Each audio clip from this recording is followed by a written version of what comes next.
Good afternoon बच्चों, फिर से आपका हार्दिक अभिनंदन करता हूं in the magical world of magical lectures of MJ star sir. बच्चों, क्या आप मेरी आवाज सुन पा रहे हैं? क्या आप मुझे देख पा रहे हैं? जल्दी से एक बार बच्चों आप मुझे कमेंट सेक्शन में इंडिकेट कर दीजिए। फिर आज की इस बेहतरीन क्लास को जो है मैं आपके सामने पेश करना चाहूंगा। बच्चों जल्दी से एक बार आप मुझे इंडिकेट कर दीजिए, फिर कमेंट सेक्शन से अपने आप को दूर कर लेंगे बच्चों।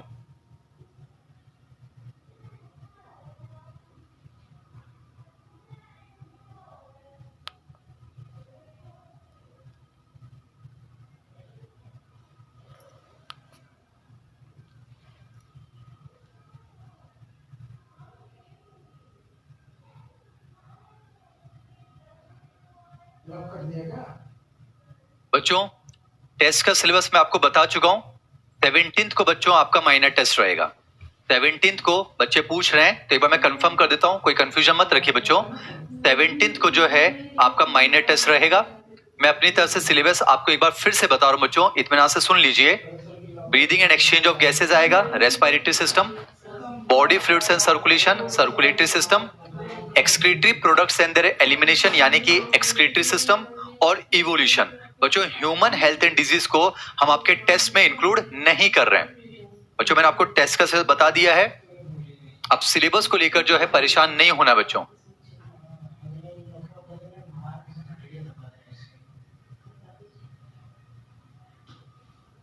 फिर से बता रहा हूं बच्चों, हमारे रहते हुए आप परेशान नहीं हो सकते। 17th को आपका माइनर टेस्ट बच्चों शेड्यूल है, कोई अगर उसमें चेंज होगा तो आपको टाइम टू टाइम इन्फॉर्म कर दिया जाएगा, पर 17th को आपका माइनर टेस्ट शेड्यूल है बच्चों। मेरी तरफ से जो है जो सिलेबस है बच्चों वो मैं आपको बता रहा हूं, एक बार फिर से बता रहा हूं। Breathing and exchange of gases complete बच्चों, body fluids and circulation, excretory products and their elimination, और लास्ट में बच्चों हम इवोल्यूशन को जो है टेस्ट में सिलेबस में इंक्लूड कर रहे हैं बच्चों, ठीक है बेटा। ह्यूमन हेल्थ एंड डिजीज जो है इसको आपके इस माइनर टेस्ट में मैंने इंक्लूड नहीं किया है। दिवाली के बाद बच्चों जो आपका सेमी मेजर होगा उसमें तो फिर बच्चों हम सभी टॉपिक्स को जो है इंक्लूड करना चाहेंगे। तो फिर दोहराता हूं बच्चों, जो 2.0 में हमारे साथ बच्चे जुड़े हुए हैं अपने आप को पीछे मत छोड़िए बच्चों। जितने भी टॉपिक्स पहले हो चुके थे वो आपके पोर्टल पर अपलोडेड हैं। दिवाली वेकेशंस बच्चों, वेकेशंस नहीं है, प्रिपरेशन लीव से बच्चों आपके लिए। तो उसमें कोशिश कीजिएगा कि पूरे टॉपिक्स को जो है आप कवर कर पाए बच्चों, ताकि हम सेमी मेजर का जो सिलेबस है वो हम कंप्लीट सिलेबस रखना चाह रहे हैं बच्चों। सोच बहुत ही पॉजिटिव है। फिलहाल बच्चों माइनर टेस्ट का सिलेबस मैंने आपको बता दिया है। Breathing and exchange of gases, body fluids and circulation, excretory products and their elimination, और कौन सा बच्चों, evolution, that's it. Human health and disease जो है वो आपके इस माइनर टेस्ट के सिलेबस में नहीं रख रहे हैं बच्चों, ऐसा कुछ है ना। बाकी कोई टॉपिक्स अगर आप ऑनलाइन 2.0 में हैं, आपने नहीं पढ़े बच्चों, तो वो आपके पोर्टल पर बहुत पहले ही मैंने शेयर कर दिवा दिए हैं। तो टाइम टू टाइम निकालकर बच्चों उनको भी आप कवर कीजिए, और दिवाली की छुट्टी में बच्चों उनको आप अच्छे से कवर कर लीजिएगा, ताकि सेमी मेजर में जो है हम सिलेबस को अच्छा आपके लिए इंक्लूड कर पाएंगे। चलिए बच्चों, हमने पिछली क्लास में 12th क्लास की जूलॉजी का एक बेहतरीन चैप्टर आपके सामने शुरू किया था, जिसका नाम है बच्चों ह्यूमन हेल्थ एंड डिजीज। बच्चों पूरे क्लास के जो नोट्स हैं वो आपके सामने चल रहे हैं। मैं आपको थोड़ा समय देना चाहता हूं, आप क्लास में ही बच्चों उसको जो है रिवाइज करने की एक बार कोशिश कीजिए। ये हमने पढ़ा था बच्चों, थोड़ा सा आप रिवाइज कीजिए।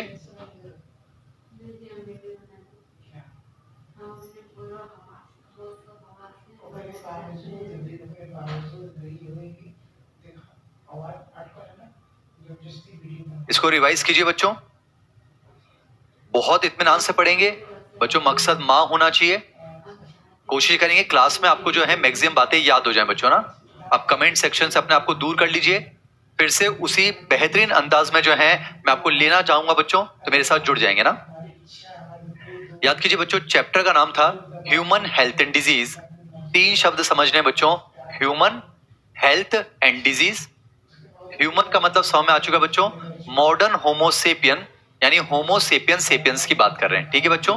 यानी ह्यूमन का मतलब इस चैप्टर में हम अपने बारे में बात कर रहे हैं। अब 2 शब्द है बच्चों, हेल्थ और डिजीज। देखिए पिछली क्लास जो है पूरी आपके सामने फिर से लिख दी बच्चों, इसको रिवाइज कीजिए। देखिए बच्चों, हमें ह्यूमन वर्ड समझना है, हेल्थ समझना है, और डिजीज।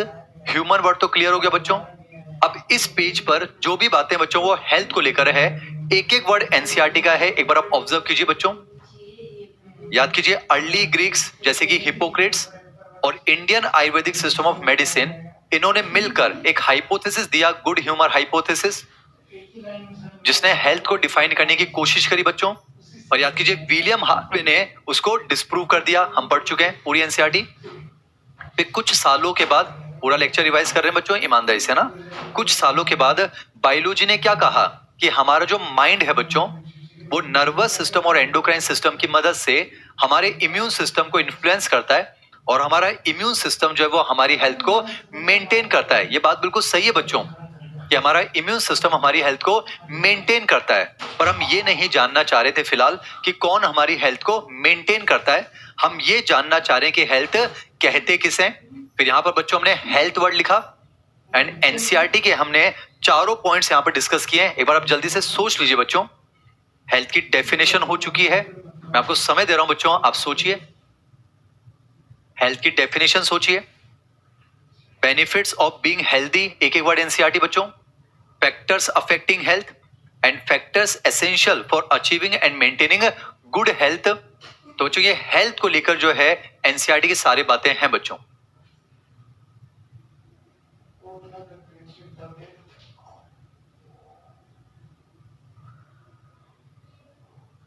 चलिए बच्चों, हमारे नोट्स का जो अगला पेज था वो डिजीज को लेकर था। ह्यूमन वर्ड क्लियर हो गया, हेल्थ वर्ड क्लियर हो गया। अब बच्चों यहां पर डिजीज को लेकर हमने बातें की थी। रिवीजन चल रहा है बहुत आराम से, मुस्कुराहट के साथ बच्चों। याद कीजिए, डिजीज को लेकर ये एनसीईआरटी की डेफिनेशन है, एसटीज एनसीईआरटी है, रिवाइज कीजिए। When the functioning of one or more organs or systems of the body is adversely affected, characterized by various signs and symptoms। समझाया था बच्चों मैंने आपको कि जब हमारे शरीर के एक या एक से ज्यादा ऑर्गन या फिर ऑर्गन सिस्टम्स, उनकी फंक्शनिंग अगर एडवर्सली अफेक्ट हो जाए, पर साथ में बच्चों कोई ना कोई साइन और सिम्टम भी आने चाहिए, तब हम कहेंगे कि हम हेल्दी तो नहीं है, इसका मतलब हमें कोई ना कोई डिजीज है। ये एनसीईआरटी की डेफिनेशन, मकसद एक क्लास में याद हो जाना चाहिए बच्चों। फिर मैंने आपको मेडिकल कॉलेज के यहां पर कुछ बातें बताई थी। डिजीज कॉजिंग एजेंट, याद कीजिए, कोई भी ऐसा फैक्टर जो अपने होने, अपने ना होने, अपने ज्यादा होने, अपने कम होने से बीमारी करता है, उसे डिजीज कॉजिंग एजेंट्स कहते हैं। इनको बच्चों हम अलग अलग कैटेगरी में कैटेगराइज कर सकते हैं। फिजिकल है, केमिकल है, मैकेनिकल है, न्यूट्रिशनल है, बायोलॉजिकल है। मुझे आपको ये वर्ड बताना था बच्चों, याद कीजिए। जो बायोलॉजिकल डिजीज कॉजिंग एजेंट्स होते हैं बच्चों, इन्हीं को जर्म्स कहते हैं, पैथोजेंस कहते हैं, माइक्रोब्स कहते हैं, या फिर इन्हीं को मेरे बच्चों इन्फेक्शियस एजेंट कहते हैं। एनसीईआरटी संक्रामक कारक। बेटा ये ऐसे एजेंट है जो इन्फेक्शन करते हैं। What is infection? होस्ट की बॉडी में एंटर होते हैं और मल्टीप्लाई करके अपना नंबर बढ़ाते हैं बच्चों, इसे कहा जाता है इन्फेक्शन। That's it. तो बेटा चाहे वो बैक्टीरिया हो, वायरस हो, फंगस हो, हेलमिंथ हो, प्रोटोजोआ हो, यही तो बच्चों इन्फेक्शन कर सकते हैं ना। तो यही होते हैं बच्चों इन्फेक्शियस एजेंट, ऐसा कुछ। फिर याद कीजिए बच्चों, इन्फेक्शियस एजेंट से ही मैंने एनसीईआरटी का एक पैराग्राफ उठाया था जो आपके सामने लिखा है। एनसीईआरटी कहती है बच्चों, everyday we are exposed to large number of infectious agent. NCERT का पैराग्राफ, पूरा लेक्चर रिवाइज कर रहे हैं बच्चों कि रोजाना बहुत सारे इन्फेक्शियस एजेंट से हमारा आमना सामना होता है, पर उनमें से बच्चों मैक्सिमम टाइम हम बीमार नहीं पड़ते हैं। वाई लिखा हुआ है, वाई, क्यों? This is due to the fact that हमारे पास इम्यून सिस्टम है, प्रतिरक्षी तंत्र है, जो हमें उन बाहर से आने वाले इन्फेक्शियस एजेंट से लड़ने की शक्ति प्रदान करता है। और इम्यून सिस्टम जो लड़ने की शक्ति प्रदान करता है, उसे हम कहते हैं बच्चों इम्यूनिटी। एनसीईआरटी के पैराग्राफ का लास्ट शब्द इम्यूनिटी। इम्यूनिटी का मतलब बच्चों लड़ने की शक्ति। और इम्यूनिटी बच्चों दो टाइप की होती है, इन्नेट इम्यूनिटी और एक्वायर्ड इम्यूनिटी, ऐसा कुछ। तो ये हमारे नोट्स का दूसरा पेज जो है कंप्लीट हुआ बच्चों। अब हमें बच्चों दो टाइप की इम्यूनिटी को डिस्कस करना है, इन्नेट इम्यूनिटी और एक्वायर्ड इम्यूनिटी। ये था बच्चों हमारा इन्नेट इम्यूनिटी को लेकर पेज। उम्मीद करते हैं नीट 2026 का एक क्वेश्चन बच्चों इस पेज से होना चाहिए, आप रिवाइज कीजिए। बेटा इम्यूनिटी का मतलब है लड़ने की शक्ति। वो लड़ने की शक्ति जो बाय बर्थ होती है, पूरा रिवीजन चल रहा है बच्चों। वो लड़ने की शक्ति जो बाय बर्थ होती है उसे कहा जाता है इन्नेट इम्यूनिटी। और याद कीजिए बच्चों, ये नॉन स्पेसिफिक होती है, यानी किसी भी टाइप का पैथोजन आ जाए, रेस्पॉन्स हमेशा सेम ही आएगा बच्चों। तो ये नॉन स्पेसिफिक होती है। According to NCERT, innate immunity के अंदर बच्चों 4 बैरियर्स आते हैं, PPCC, PPCC. Physical barrier, physiological barrier, याद कीजिए बच्चों, physical barrier, physiological barrier, cellular barrier और साइटोकाइन बैरियर। मैं आपको समय दे रहा हूं बच्चों, रिवाइज कीजिए।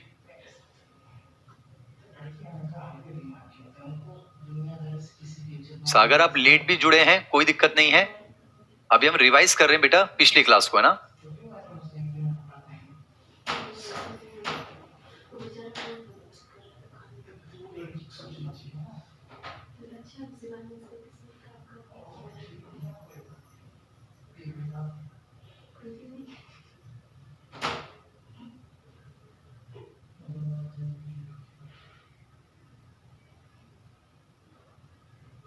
Everyday we are expose to large number of infectious agent, और उनमें से बच्चों मैक्सिमम टाइम हम बीमार नहीं पड़ते हैं। क्यों? क्योंकि हमारे पास इम्यून सिस्टम है जो हमें उन इन्फेक्शियस एजेंट से लड़ने की शक्ति प्रदान करता है बच्चों। और वो जो लड़ने की शक्ति है उसे कहा जाता है इम्यूनिटी। ये दो टाइप की होती है बच्चों। बाय बर्थ अगर है तो इन्नेट इम्यूनिटी, और बाद में अगर उसे हम एक्वायर करते हैं तो वो है बच्चों एक्वायर्ड इम्यूनिटी, जिसको एडेप्टिव इम्यूनिटी भी कहा जाता है। यहां पर बच्चों इन्नेट इम्यूनिटी को हमने डिस्कस किया है। बच्चों आज की क्लास को शुरू करें, जल्दी से मुझे एक बार कमेंट सेक्शन में आप इंडिकेट कर दीजिए बच्चों, फिर आज की इस बेहतरीन क्लास को फिर आपके सामने पेश करूंगा बच्चों।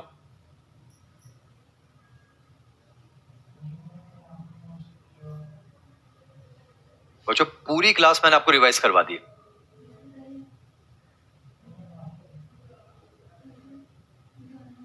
शैल वी स्टार्ट बच्चों? और कोशिश कीजिए कि नोट्स जो है बच्चों आपकी आंख बंद करें, आंखों के सामने गुजरने चाहिए बच्चों, यही तो असली मेहनत है। नोट्स का जो पहला पेज था वो हेल्थ को लेकर था, दूसरा पेज जो है वो डिजीज कॉजिंग एजेंट, और बच्चों इन्नेट इम्यूनिटी एक्वायर्ड इम्यूनिटी के नाम पर खत्म हुआ। फिर अगला जो पेज था बच्चों वो इन्नेट इम्यूनिटी का था, ऐसा कुछ। चलिए बच्चों आज की क्लास को हम शुरू करते हैं। वैसे तो बच्चों आज हमें शुरू करनी है एक्वायर्ड इम्यूनिटी, पर एक्वायर्ड इम्यूनिटी से पहले बच्चों इन्नेट इम्यूनिटी का एक और बैरियर है जो मैं आपके सामने रखना चाह रहा हूं बच्चों, ध्यान सुनिएगा। According to NCERT, according to our syllabus बच्चों, इन्नेट इम्यूनिटी में 4 बैरियर आते हैं, पीपीसीसी, आराम से, फिजिकल, फिजियोलॉजिकल, सेलुलर और साइटोकाइन। ठीक है बच्चों, 4 तरह के बैरियर हैं। और बच्चों मेडिकल कॉलेज के हिसाब से जो है 6 बैरियर आते हैं बच्चों। एक होता है इन्फ्लेमेटरी बैरियर, एक होता है बच्चों कॉम्प्लीमेंट्री बैरियर। बच्चों जो कॉम्प्लीमेंट्री बैरियर है, कॉम्प्लीमेंट्री सिस्टम जो है बच्चों, वो तो बिल्कुल भी हमारे सिलेबस में नहीं है, तो उसके बारे में तो हम डिस्कस नहीं करेंगे बच्चों ना। पर जो इन्फ्लेमेशन है, यानी जो प्रदाह है, जो इन्फ्लेमेटरी बैरियर है, वो बच्चों हमारे सिलेबस में है, इनडायरेक्टली है बच्चों। जैसे कि हम आगे डिस्कस करेंगे एलर्जी के बारे में। किसके बारे में बच्चों? एलर्जी के बारे में। और एलर्जी में एक्चुअल में होता क्या बच्चों, हद से ज्यादा इन्फ्लेमेशन ही होता है, वो मैं आपको समझाऊंगा। वापस बोल रहा हूं बच्चों, रोजमर्रा की जिंदगी में न जाने कितने ही इन्फेक्शियस एजेंट से हमारी मुलाकातें होती है, पर उनमें से मैक्सिमम मुलाकातें हमें बीमार नहीं कर पाती है। क्यों? क्योंकि हमारे पास इम्यून सिस्टम है, और हमारा इम्यून सिस्टम हमें उन इन्फेक्शियस एजेंट से लड़ने की शक्ति प्रदान करता है। वो लड़ने की शक्ति कहलाती है इम्यूनिटी। अगर वो बाय बर्थ है तो इन्नेट इम्यूनिटी है, बाद में एक्वायर कर रहे हैं तो बच्चों वो एक्वायर्ड इम्यूनिटी है। इन्नेट इम्यूनिटी के अंदर 4 बैरियर आपको याद होनी चाहिए, फिजिकल, फिजियोलॉजिकल, सेलुलर और साइटोकाइन बैरियर। अब बच्चों आज वैसे हमें एक्वायर्ड इम्यूनिटी को स्टार्ट करना है, पर एक्वायर्ड से पहले मैं आपको इन्नेट इम्यूनिटी का एक और बैरियर समझाना चाहता हूं, वो है बच्चों इन्फ्लेमेशन। आइए इसको भी थोड़ा सा सुनते हैं, ध्यान सुनिएगा बेटा। इन्फ्लेमेशन जो होता है वो इन्नेट इम्यूनिटी का ही पार्ट है। इसका मतलब बच्चों इन्फ्लेमेशन जो है वो नॉन स्पेसिफिक रेस्पॉन्स होगा। देखिए मैंने यहां लिखा है इन्फ्लेमेशन जो है बच्चों, ये नॉन स्पेसिफिक जो है रेस्पॉन्स होता है बच्चों। बच्चों इन्फ्लेमेशन जो होता है ये नॉन स्पेसिफिक जो है रेस्पॉन्स होता है, ऐसा कुछ आपको समझ में आना चाहिए। वापस बोल रहा हूं बच्चों, इम्यूनिटी 2 टाइप की, इन्नेट और एक्वायर्ड। इन्नेट इम्यूनिटी में 4 बैरियर आपको याद होने चाहिए बच्चों, पर इन्नेट इम्यूनिटी में एक और बैरियर मैं आपके सामने पेश कर रहा हूं जिसका नाम है बच्चों इन्फ्लेमेशन। इसको समझते हैं, उसके बाद फिर हम एक्वायर्ड इम्यूनिटी की तरफ जो है मूव ऑन करेंगे। अब सुनिए बच्चों, इन्नेट इम्यूनिटी में एक और बैरियर आता है जिसे इन्फ्लेमेशन कहा जाता है। अब समझिएगा, इन्फ्लेमेशन इन्नेट इम्यूनिटी का पार्ट है बच्चों। इसका मतलब ये जो है नॉन स्पेसिफिक होगा। कैसा होगा बच्चों? ये नॉन स्पेसिफिक। पर समझिए आखिर इन्फ्लेमेशन का मतलब क्या होता है, इसका मकसद क्या होता है, समझिए बच्चों। जैसे मान लो ये वो हमारी बॉडी का पार्ट है जहां इन्फेक्शियस एजेंट आ चुका है। अब बेटा समझिए, यहां पर जो है डिशुम डिशुम चल रहा है। याद कीजिए कहानी को, नेचुरल किलर सेल, कॉलोनी के दबंग सेल हैं, वो लड़ रहे होंगे। हमने पुलिस वालों को बुला रही है, याद कीजिए न्यूट्रोफिल, मोनोसाइट, मैक्रोफेज हैं, वो उस इन्फेक्शियस एजेंट का जो है सामना कर रहे होंगे। डिशुम डिशुम चल रहा है। पर समझिए हम क्या चाहेंगे, हम ये चाहेंगे बच्चों कि जो इन्फेक्शियस एजेंट है, जो पैथोजन है, वो इस जगह से स्प्रेड होकर बॉडी के दूसरी जगह पर ना पहुंच पाए। एक चीज समझिए बच्चों, यहां पर जो है गुंडों की पिटाई हो रही है। अब गुंडे क्या सोचेंगे कि इन्होंने तो यार दबंग बुला रखे हैं, नेचुरल किलर सेल, इन्होंने पुलिस वाले बुला लिए, तो उनको एक बात तो समझ में आ जाएगी कि यहां पर तो हमारी दाल नहीं गलेगी। तो बच्चों जो इन्फेक्शियस एजेंट है, जो पैथोजन है, वो कोशिश करेंगे ना कि हम जो है यहां से बचते बचाते बगल वाले मोहल्ले में चलते हैं। बेटा वो कोशिश तो करेंगे ना कि बॉडी के दूसरे पार्ट पर स्प्रेड होने के लिए। पर हमारी बॉडी क्या चाहेगी कि वो जो इन्फेक्शियस एजेंट है, वो जो पैथोजन है, वो दूसरी जगह पर स्प्रेड ना हो। तो हमारी बॉडी क्या करेगी, उन गुंडों को उसी लोकल जगह पर रोकने के लिए वहां पर एक लोकल रेस्पॉन्स पैदा करती है। उसी को कहा जाता है बच्चों इन्फ्लेमेशन। तो समझिएगा इन्फ्लेमेशन है क्या बच्चों, कोई भी लिविंग मैमेलियन टिश्यू का ये वो नॉन स्पेसिफिक लोकल रेस्पॉन्स है जिसका मकसद होता है उस पैथोजन या इन्फेक्शियस एजेंट को दूसरी जगह पर स्प्रेड होने से रोकना। तो बच्चों मैंने यहां पर इन्फ्लेमेशन की डेफिनेशन लिखी है, आप ध्यान से देखिए। ये नॉन स्पेसिफिक लोकल रेस्पॉन्स होता है बेटा किसी भी लिविंग मैमेलियन टिश्यू का। और इसका मकसद क्या है बेटा, जो इन्फेक्शन है उसको बॉडी के दूसरे रीजन में स्प्रेड होने से जो है रोका जा सके। ये आपको समझ में आ रहा है? वापस से बोल रहा हूं बच्चों, समझिए, इस जगह पर मान लेते हैं इन्फेक्शियस एजेंट आ चुका है, यहाँ पर बच्चों ढिशुम ढिशुम चल रहा है, लड़ाई चल रही है। हम क्या चाहते हैं कि वो जो पैथोजन है बच्चों वो यहाँ से स्प्रेड होकर दूसरी जगह पर ना पहुंचे। तो हमारी जो इन्नेट इम्यूनिटी है वो बेटा उसी लोकल जगह पर एक ऐसा रेस्पॉन्स क्रिएट करती है जो कि उस पैथोजन को दूसरी जगह पर स्प्रेड होने से रोकेगा। और बच्चों वो जो नॉन स्पेसिफिक लोकल रेस्पॉन्स होता है जो पैथोजन को स्प्रेड होने से रोकता है उसी को कहा जाता है बच्चों इन्फ्लेमेशन। यानी हमारा मकसद क्या होना चाहिए, भले से यहां पर ज्यादा पुलिस वाले बुला लो, भले से यहां पर जो है ज्यादा पुलिस वाले बुला लो, पर सारे के सारे गुंडों का यहीं पर सफाया कर दो, उनका फेगोसाइटोसिस कर दो ताकि गलती से भी दूसरी जगह पर स्प्रेड ना हो। तो समझिए बच्चों अब यहां पर ज्यादा पुलिस वाले बुलाए जाएंगे, उन गुंडों को साफ किया जाएगा ताकि वो दूसरी जगह पर ना पहुंचे। उसे कहा जाता है प्यारे बच्चों इन्फ्लेमेशन। क्या कहते हैं उसे? इन्फ्लेमेशन। अब समझिएगा इन्फ्लेमेशन कैसे होता है वो मैं आपको समझा देता हूं। सुनना बच्चों, आप चाहते हो यहां ज्यादा पुलिस वाले आ जाएं ताकि बच्चों सभी पैथोजन का जो है फेगोसाइटोसिस हो जाए, वो दूसरी जगह पर स्प्रेड ना हो। अब समझिए बच्चों अगर आप चाहते हो यहां पर ज्यादा पुलिस वाले आ जाए तो उसके लिए बच्चों आपको यहां पर ब्लड का फ्लो बढ़ाना पड़ेगा। तो हम क्या करते हैं इन्फ्लेमेशन में, जो मास्ट सेल होते हैं बच्चों, ध्यान सुनिएगा, जो मास्ट सेल होते हैं उनकी एक्टिविटी बढ़ जाती है बच्चों, और मास्ट सेल एक्टिवेट होंगे तो भारी मात्रा में क्या निकालेंगे, हिस्टामिन। क्या निकालेंगे बच्चों? हिस्टामिन। फिर समझे हिस्टामिन आपको पता है वैसो डायलेशन करता है। क्या करता है बच्चों? Vaso dilation. पूरा मैकेनिज्म आपको समझा रहा हूं, समझिए बच्चों। आप क्या चाहते हो कि वो पैथोजन जो है दूसरी जगह पर स्प्रेड ना हो, तो उसके लिए बच्चों यहां पर पुलिस वाले ज्यादा बुला लो ना ताकि जितने भी पैथोजन है उनका सफाया किया जा सके। तो समझिएगा हम क्या करते हैं, मास्ट सेल को बोलकर भारी मात्रा में यहां पर हम लोकल रेस्पॉन्स, भारी मात्रा में हिस्टामिन निकलवाएंगे। आपको होता है हिस्टामिन निकलेगा, वैसो डायलेशन होगा, और बेटा जहां वैसो डायलेशन हो जाएगा वहां ब्लड वेसल डायलेट होगी, तो ब्लड का जो फ्लो है, ब्लड का जो वॉल्यूम है वो वहां पर बढ़ेगा। और समझिए उस जगह पर अगर ब्लड का वॉल्यूम बढ़ गया बच्चों तो वहां पर रेडनेस हो जाती है। तो इन्फ्लेमेशन में जो है बच्चों हमें रेडनेस देखने को मिलती है। इन्फ्लेमेशन के अंदर जो है बच्चों हमें रेडनेस देखने को मिलती है। मैंने लिखा है बच्चों इन्फ्लेमेशन में हमें रेडनेस भी देखने को मिलेगी, इन्फ्लेमेशन बच्चों हमें रेडनेस भी देखने को मिलती है। रीजन मैंने आपको समझा दिया। देखिए मास्ट सेल की वजह से हिस्टामिन आएगा, हिस्टामिन की वजह से बच्चों वैसो डायलेशन होगा, और उसकी वजह से उस जगह में जो ब्लड का फ्लो है बढ़ेगा। और बेटा सोचिए उस जगह पर अगर ब्लड ज्यादा फ्लो करेगा तो वहां पर रेडनेस देखने को मिलेगी। तो पहली बात तो रेडनेस का कारण समझ में आ गया। अब समझते हैं बेटा हिस्टामिन की वजह से जब वैसो डायलेशन होता है ना तो ब्लड वेसल भी खिंचती है, और जब ब्लड वेसल खिंचेगी तो वहां पर बच्चों जो है उसकी परमिबिलिटी ब्लड के कंपोनेंट्स के लिए बढ़ जाती है। तो समझिए ब्लड के अंदर जो कंपोनेंट्स होते हैं ना बच्चों, स्पेशली पुलिस वाले, जैसे न्यूट्रोफिल छोटे पुलिस वाले और मोनोसाइट बड़े पुलिस वाले, ये ब्लड वेसल से निकलकर बाहर आने लग जाते हैं बच्चों। ये जो है टिश्यू फ्लूइड में एक्यूमुलेट हो जाते हैं। और सोचिए जब ब्लड के कंपोनेंट्स टिश्यू फ्लूइड में इकट्ठे हो जाएंगे तो वहां पर आपको जो है स्वेलिंग देखने को मिलेगी। तो इन्फ्लेमेशन के अंदर बच्चों हमें स्वेलिंग भी देखने को मिलती है। रीजन मैंने आपको बता दिया, बेटा हिस्टामिन आएगा तो वैसो डायलेशन, वैसो डायलेशन होगा तो उसके से ब्लड वेसल की जो है परमिबिलिटी बढ़ेगी बच्चों, और उसकी वजह से ब्लड के कंपोनेंट्स बाहर आ जाते हैं, टिश्यू फ्लूइड में जो है एक्यूमुलेट होते हैं, और उसकी वजह से बच्चों हमें स्वेलिंग भी देखने को मिलती है। अब समझिए आपने वैसो डायलेशन करवा दिया तो उसकी वजह से ब्लड फ्लो बढ़ा तो रेडनेस हो गई, परमेबिलिटी बढ़ी तो ब्लड के कंपोनेंट्स, बेटा पुलिस वाले ज्यादा बाहर आ गए। शायद वर्ड सुना हो डायापिडेसिस। बेटा जो न्यूट्रोफिल और मोनोसाइट होते हैं ये अमीबॉइड मूवमेंट करते करते बाहर आ जाते हैं, इसको कहते हैं डायाबिडेसिस। अब समझिए पुलिस वाले ज्यादा आ चुके हैं तो अब इंतजार किस बात का है, जो पुलिस वाले हैं और जो गुंडे हैं उनके बीच में जो है हाथापाई होगी बच्चों। तो जाहिर सी बात है माहौल में थोड़ी गर्माहट भी आ जाएगी, यानी कि बॉडी का टेम्परेचर उस जगह पर इंक्रीज होगा। पर रीजन ये नहीं है बच्चों, रीजन क्या है समझिए, जो मोनोसाइट्स और न्यूट्रोफिल्स बाहर आए बच्चों, उनको पैथोजन से लड़ना है तो उनकी जो मेटाबॉलिक एनर्जी है वो भी तो बढ़ेगी बच्चों। तो वहां पर जो है इंक्रीज मेटाबॉलिक एक्टिविटी की वजह से वहां पर टेम्परेचर भी बढ़ता है। तो जो इन्फ्लेमेशन में जो है हीट भी रिलीज होती है। मैंने लिखा है due to increase metabolic activity in the affected area. और समझिएगा बच्चों इन्फ्लेमेशन में पेन भी देखने को मिलता है, दर्द होता है बच्चों। क्योंकि रीजन समझिए, एक तो जहां पर बच्चों गुंडे आ चुके हैं वहां पर जो हमारे नर्व फाइबर्स हैं उनको इंजरी तो होगी, तो बच्चों न्यूरॉन्स डैमेज होते हैं, और साथ ही साथ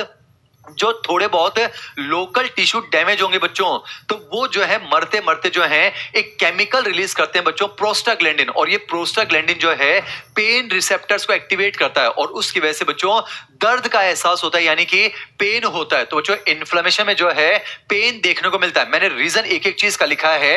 एक तो न्यूरॉन्स बच्चों वहां पर डैमेज हो रहे हैं, और जो इंजर्ड टिश्यू है वो एक केमिकल रिलीज करते हैं, प्रोस्टाग्लैंडिन। और देखिए बच्चों, ये जो उस जगह पर पेन हो रहा है, उस जगह मतलब लोकल जगह पर बच्चों जो पेन हो रहा है, जो रेडनेस हो रही है, जो स्वेलिंग हो रही है, जो हीट रिलीज हो रही है, इन सबको मिलाकर ये जो पिक्चर यहां पर चल रही है बच्चों, इसी का नाम क्या होता है?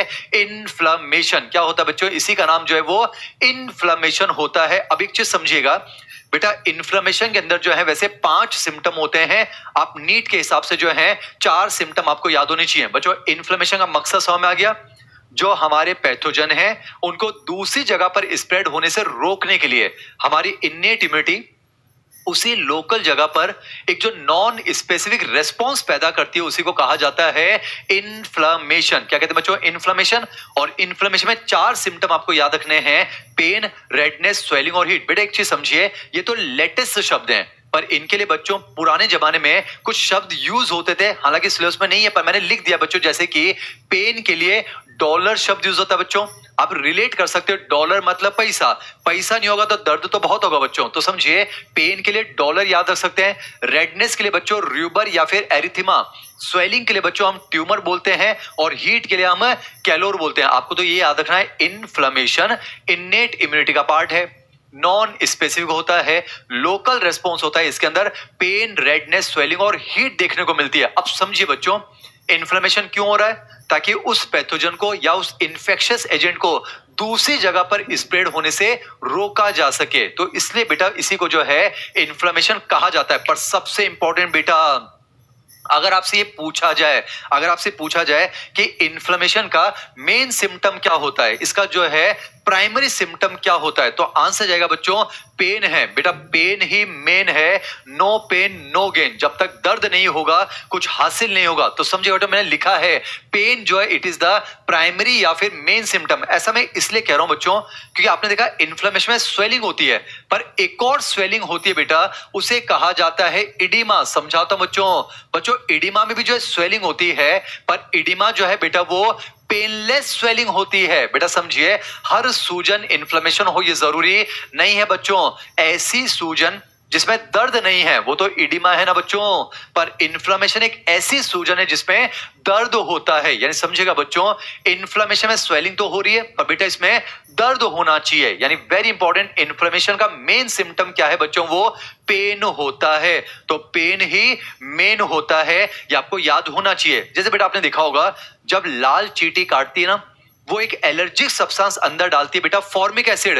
अब आप क्या चाहते हो? वो फॉर्मिक एसिड जो है दूसरी जगह पर स्प्रेड ना हो, तो हमारी बॉडी बच्चों वहीं पर उसको रोकने के लिए इन्फ्लेमेशन करती है। आपने देखा होगा, जहां लाल चींटी काटती है वहां पर रेडनेस हो जाती है, वहां स्वेलिंग हो जाती है, वहां पर बच्चों हमें दर्द का एहसास भी होता है। तो बस इतना याद रखिएगा, उस पैथोजन को दूसरी जगह पर, उस पैथोजन को दूसरी जगह पर स्प्रेड होने से रोकने के लिए हमारी इन्नेट इम्यूनिटी जो एक लोकल रेस्पॉन्स पैदा करती है, उसे कहा जाता है बच्चों इन्फ्लेमेशन। पर ध्यान रखिएगा, इन्फ्लेमेशन एक लोकल रेस्पॉन्स है। बेटा चींटी यहां काटेगी तो गाल पर लाल लाल थोड़ी ना होगा, जहां काटेगी वहीं तो लाल लाल होगा ना बच्चों। कीड़ा जहां काटेगा वहीं तो लाल लाल होगा। तो उम्मीद करता हूं बच्चों इन्फ्लेमेशन आपको समझ में आ गया। इसी के साथ बच्चों हमारी इन्नेट इम्यूनिटी जो है वो कंप्लीट होती है। अब हम शुरू करेंगे एक्वायर्ड इम्यूनिटी। थोड़ा समय दे रहा हूं, ऑब्जर्व कीजिए, फिर हम शुरू करते हैं बच्चों एक्वायर्ड इम्यूनिटी।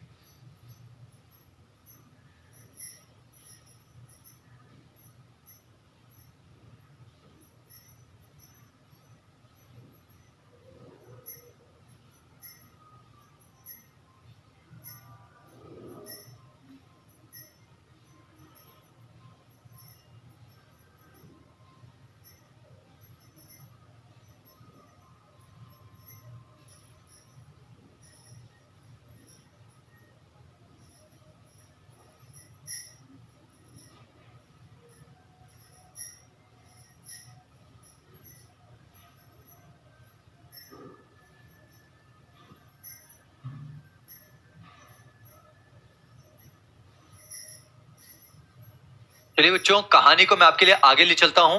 सिंसियरिटी के साथ जुड़ जाइए, ध्यान सुनिएगा। Every day we are expose to large number of infectious agent. ये समझ में आ रहा है बच्चों?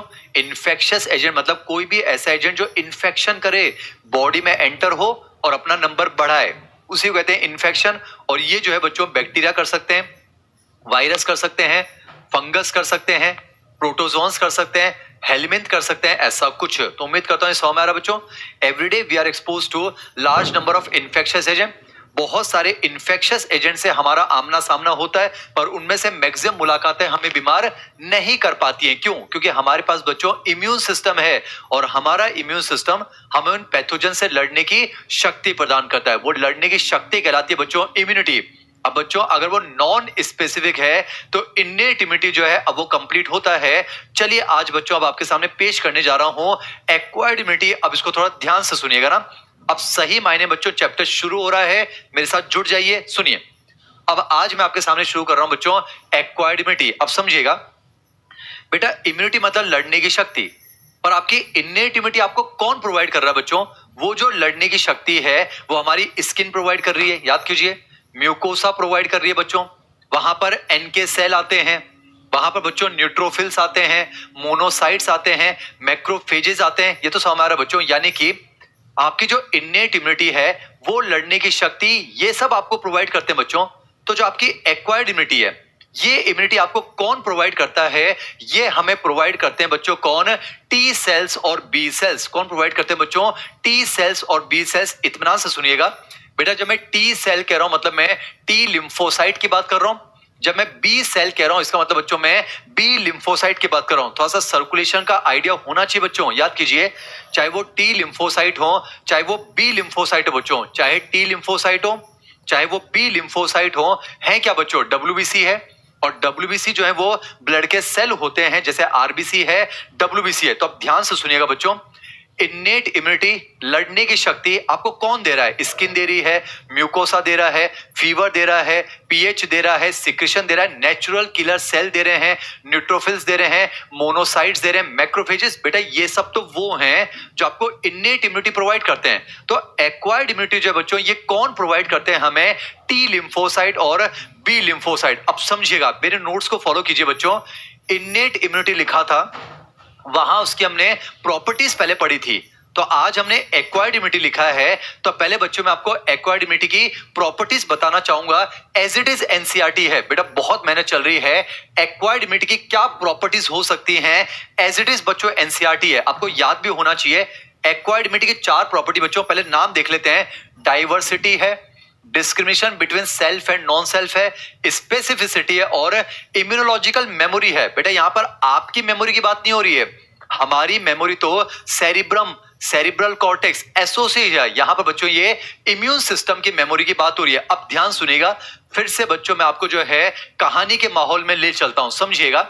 बच्चों जो इन्नेट इम्यूनिटी आपने देखी, वो आपको जो है कहीं ना कहीं दबंग सेल की वजह से, एनके सेल की वजह से मिल रही थी, वो आपको पुलिस वालों की वजह से मिल रही थी, याद कीजिए, मोनोसाइट, न्यूट्रोफिल्स की वजह से। तो बेटा वो तो हमारी पुलिस हो चुकी है, पर समझिएगा अब कुछ आतंकवादी ऐसे होते हैं जो पुलिस से जो है पार नहीं पाते हैं बच्चों। समझिए, पुलिस जो है उनको खत्म नहीं करेगी, तो अब उनसे लड़ने के लिए आपको आर्मी का सहारा लेना होगा। तो बच्चों समझिए, एक्वायर्ड इम्यूनिटी कौन है? ये हमारी आर्म्ड फोर्सेज है बच्चों, ये हमारी आर्मी है। अब मैं आपको समझाता हूं। अरे हमें तो पैथोजन से लड़ना है ना बच्चों, तो इन्नेट इम्यूनिटी जो है, मान के चलिए वो तो पुलिस हो गई ना बच्चों। कॉलोनी के दबंग लोग हैं, नेचुरल किलर सेल, उन्होंने आपकी हेल्प करी है। इन्फ्लेमेशन हो रहा है, वो आपकी हेल्प कर रहे हैं, पुलिस वाले आपकी हेल्प कर रहे हैं। पर समझिए बच्चों, कुछ आतंकवादी ऐसे होंगे, कुछ पैथोजन ऐसे होंगे जिनको पुलिस जो है उनका निपटारा नहीं कर पाएगी। तो अब तो बच्चों उनसे लड़ने के लिए आपको आर्मी का सहारा लेना होगा। तो हमारी जो आर्मी है, सलाम करते हैं, रेस्पेक्ट से सुनिए बच्चों, हमारी जो आर्मी है वो आपकी मेन इम्यूनिटी है बच्चों।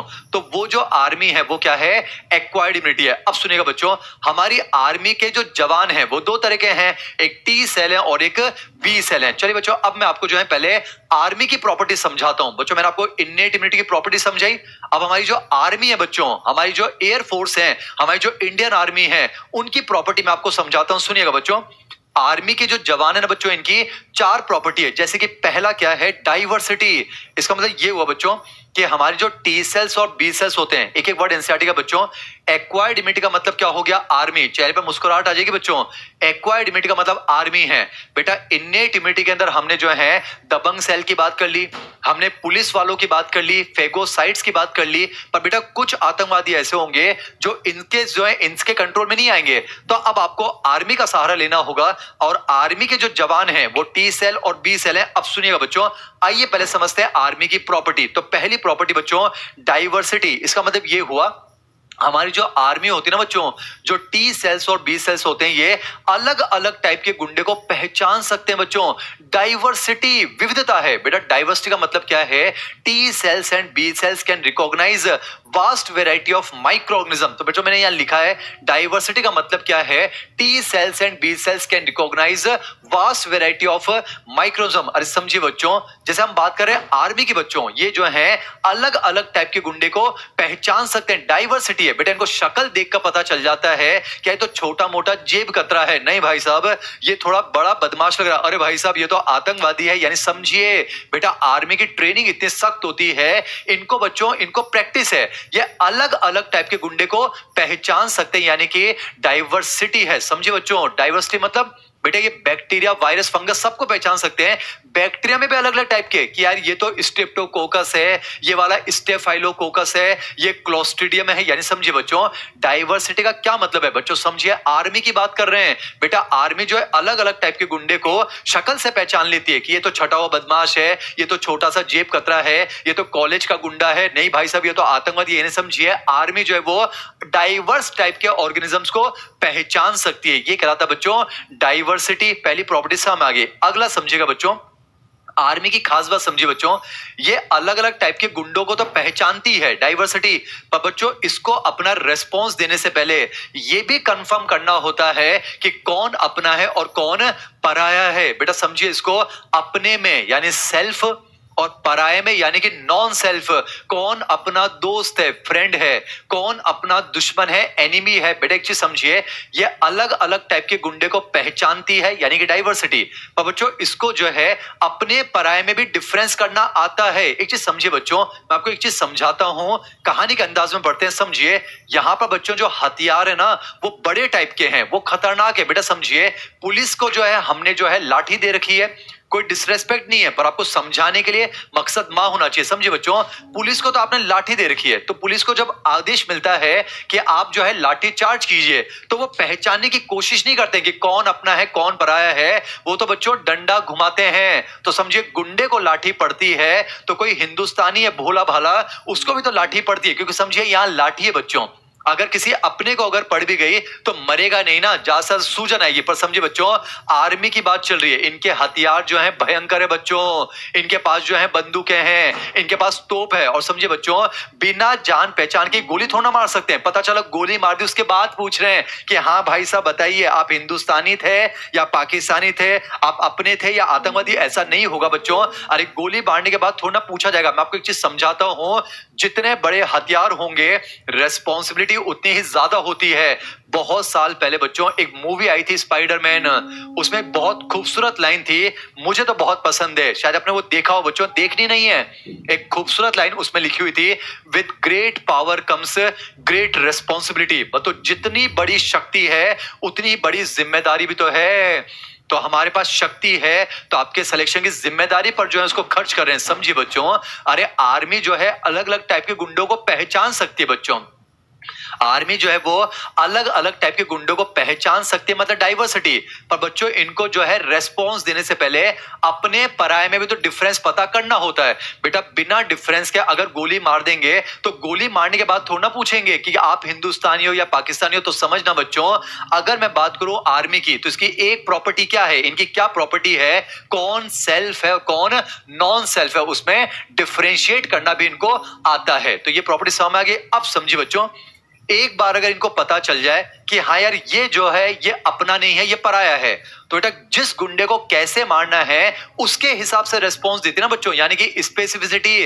अरे या तो छोटा मोटा जेब कतरा है, इसको चाटा मार के भगा देंगे, नहीं भाई साहब ये थोड़ा बड़ा गुंडा लग रहा है, इसको चाकू मारना पड़ेगा, नहीं नहीं भाई साहब ये तो और बड़ा लग रहा है, गोली मार। क्या बात कर रहे हो भाई साहब, ये तो आतंकवादी है, इसको तो जो है बम से उड़ाना पड़ेगा। यानी समझिए बच्चों, जैसा गुंडा होगा उसके लिए रेस्पॉन्स उसके अकॉर्डिंग होगा। यानी बेटा यहां पर स्पेसिफिसिटी है। क्या है बच्चों? स्पेसिफिसिटी है। तो उम्मीद करता हूं ये प्रॉपर्टी समझ में आ रही है। वापस से बोल रहा हूं बच्चों, एक्वायर्ड इम्यूनिटी का मतलब जो है हमारी आर्मी है, अलग अलग टाइप के गुंडे को पहचान सकती है। डाइवर्सिटी, कौन अपना है कौन पराया है, उसमें डिफरेंशिएट कर सकती है, ये दूसरी प्रॉपर्टी। और एक बार पहचान लेती है कि गुंडा है तो किस तरह का गुंडा है उसको उसके हिसाब से जवाब देगी। यानी बेटा यहां पर स्पेसिफिसिटी है। व्हाट इज स्पेसिफिसिटी बच्चों?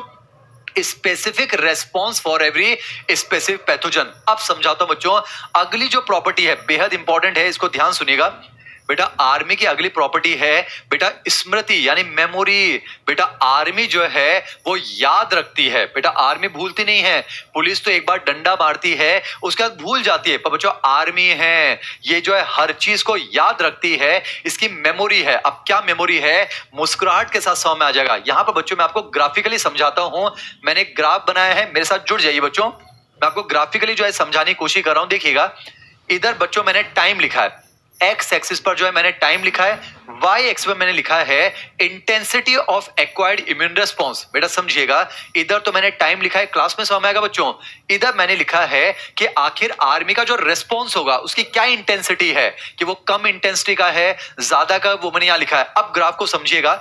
मान लेते हैं बेटा ये वाला पॉइंट है, ग्राफ को ध्यान से देखिए, मान लेते हैं ये वाला पॉइंट है, ये वो पॉइंट है जब शरीर में पहली बार मान लेते हैं गुंडा घुस गया है। बेटा पहली बार जो है गुंडा घुस चुका है, मैंने लिखा है primary exposure of a pathogen. इसका मतलब क्या बच्चों, शरीर में पहली बार गुंडा घुस चुका है। अब समझिए बच्चों, आर्मी की बात हो रही है, बेटा पुलिस की बात नहीं हो रही है कि जैसे दिखा लाठी घुमा दी, फिर बाद में पूछेंगे कि भाई साहब आप अपने हो या पराये हो। नहीं बच्चों, यहां पर हथियार बड़े हैं, and with great power comes great responsibility. तो समझिएगा बच्चों, इस पॉइंट पर आप ध्यान से देखिए, शरीर में जो है पैथोजन आ चुका। बच्चों ध्यान से देखिए, इस पॉइंट पर पैथोजन पहली बार घुस चुका है। अब समझिए बच्चों, ये आर्मी है, उसको देखते ही जो है तुरंत थोड़ा उड़ा देगी बच्चों। अरे गलती से हिंदुस्तानी उड़ा दिया तो समझो अभी जो है पैथोजन घुस चुका है। अभी बेटा यहां पर आप देखिए कोई इम्यून रेस्पॉन्स नहीं है, कोई इम्यून रेस्पॉन्स नहीं है, क्योंकि समझिए पहले उसको इसको पहचानना पड़ेगा ना बच्चों। ये आर्मी है बच्चों, आर्मी को पहचानना पड़ेगा कि अपना है या परा है, और पहचानने में थोड़ा समय लगेगा। तो ध्यान से देखिए बेटा, इस पॉइंट पर पैथोजन घुस चुका है, पर पहचानने में ध्यान से देखिए थोड़ा सा समय लग रहा है बेटा, समझिए। यानी रेस्पॉन्स अभी आया नहीं है, आर्मी ने उसको उड़ाना शुरू नहीं किया है। बेटा पैथोजन घुस चुका है, आर्मी है ना बच्चों, देखते थोड़ी ना गोली मार देगी, पहले पहचानेगी ना बच्चों कि अपना है या परा है। तो देखो इस पॉइंट पर पैथोजन घुस चुका है, पर अब आर्मी उसको पहचान रही है, और बेटा जब तक पहचानेगी नहीं कोई रिस्पॉन्स नहीं देगी। तो देखिए बेटा थोड़ा समय तो लग रहा है, पहचानने में समय लग रहा है, यानी इम्यून रिस्पॉन्स आए उससे पहले थोड़ी देरी है। यानी बेटा ये पीरियड क्या कहलाता है, लैग पीरियड। उम्मीद करता हूं समझ में आ रहा है बच्चों, ये जो पीरियड है ये लैग पीरियड है। यानी समझिए बेटा what is lag period, pathogen घुस चुका है पर उसको पहचानने में थोड़ा समय लगेगा। तो देखो बेटा पहचानने में समय निकल रहा है, तो इसलिए अभी कोई रिस्पॉन्स नहीं आया, पर जैसे ही इस पॉइंट पर पहुंचे बेटा पहचान लिया, आर्मी ने पहचान लिया कि यार ये तो पराया है, अब इसका मतलब इम्यून रिस्पॉन्स आएगा। पर बेटा आर्मी का कंसेप्ट है पहली बार में थोड़ी ना बम से उड़ा दी, बेटा समझिए आर्मी है, क्योंकि हथियार बड़े हैं, पहली बार में तो बच्चों जो रेस्पॉन्स आता है उसकी इंटेंसिटी कम होती है। आप देखिए रेस्पॉन्स आ तो रहा है पर उसकी जो इंटेंसिटी बेटा वो कितनी है, कम है। तो ये कहलाता है बच्चों पीआईआर, ये कहलाता है पीआईआर। पीआईआर का मतलब बच्चों प्राइमरी इम्यून रेस्पॉन्स। एक चीज समझिए, पहली बात तो प्राइमरी इम्यून रेस्पॉन्स में जो इंटेंसिटी आएगी बेटा वो कम आएगी। मैंने लिखा है प्राइमरी इम्यून रेस्पॉन्स की इंटेंसिटी लेस होती है, और बेटा ये रिस्पॉन्स थोड़ा स्लो आता है। स्लो क्यों आता है, क्योंकि लैग पीरियड है ना बच्चों, पहचानने में समय लगता है। तो जो प्राइमरी इम्यून रिस्पॉन्स है वो बेटा पहली बात तो स्लो होता है और उसकी इंटेंसिटी कम होती है। पर एक चीज समझेगा बच्चों, यहां पर मान लेते हैं पैथोजन पहली बार घुसा, इनको बेटा पहचानना पड़ेगा, क्योंकि सीधे जो है बम से नहीं उड़ाना है बेटा, समझिए पहले पहचानेंगे तो समय लगेगा, यानी लैग पीरियड स्लो हो गया।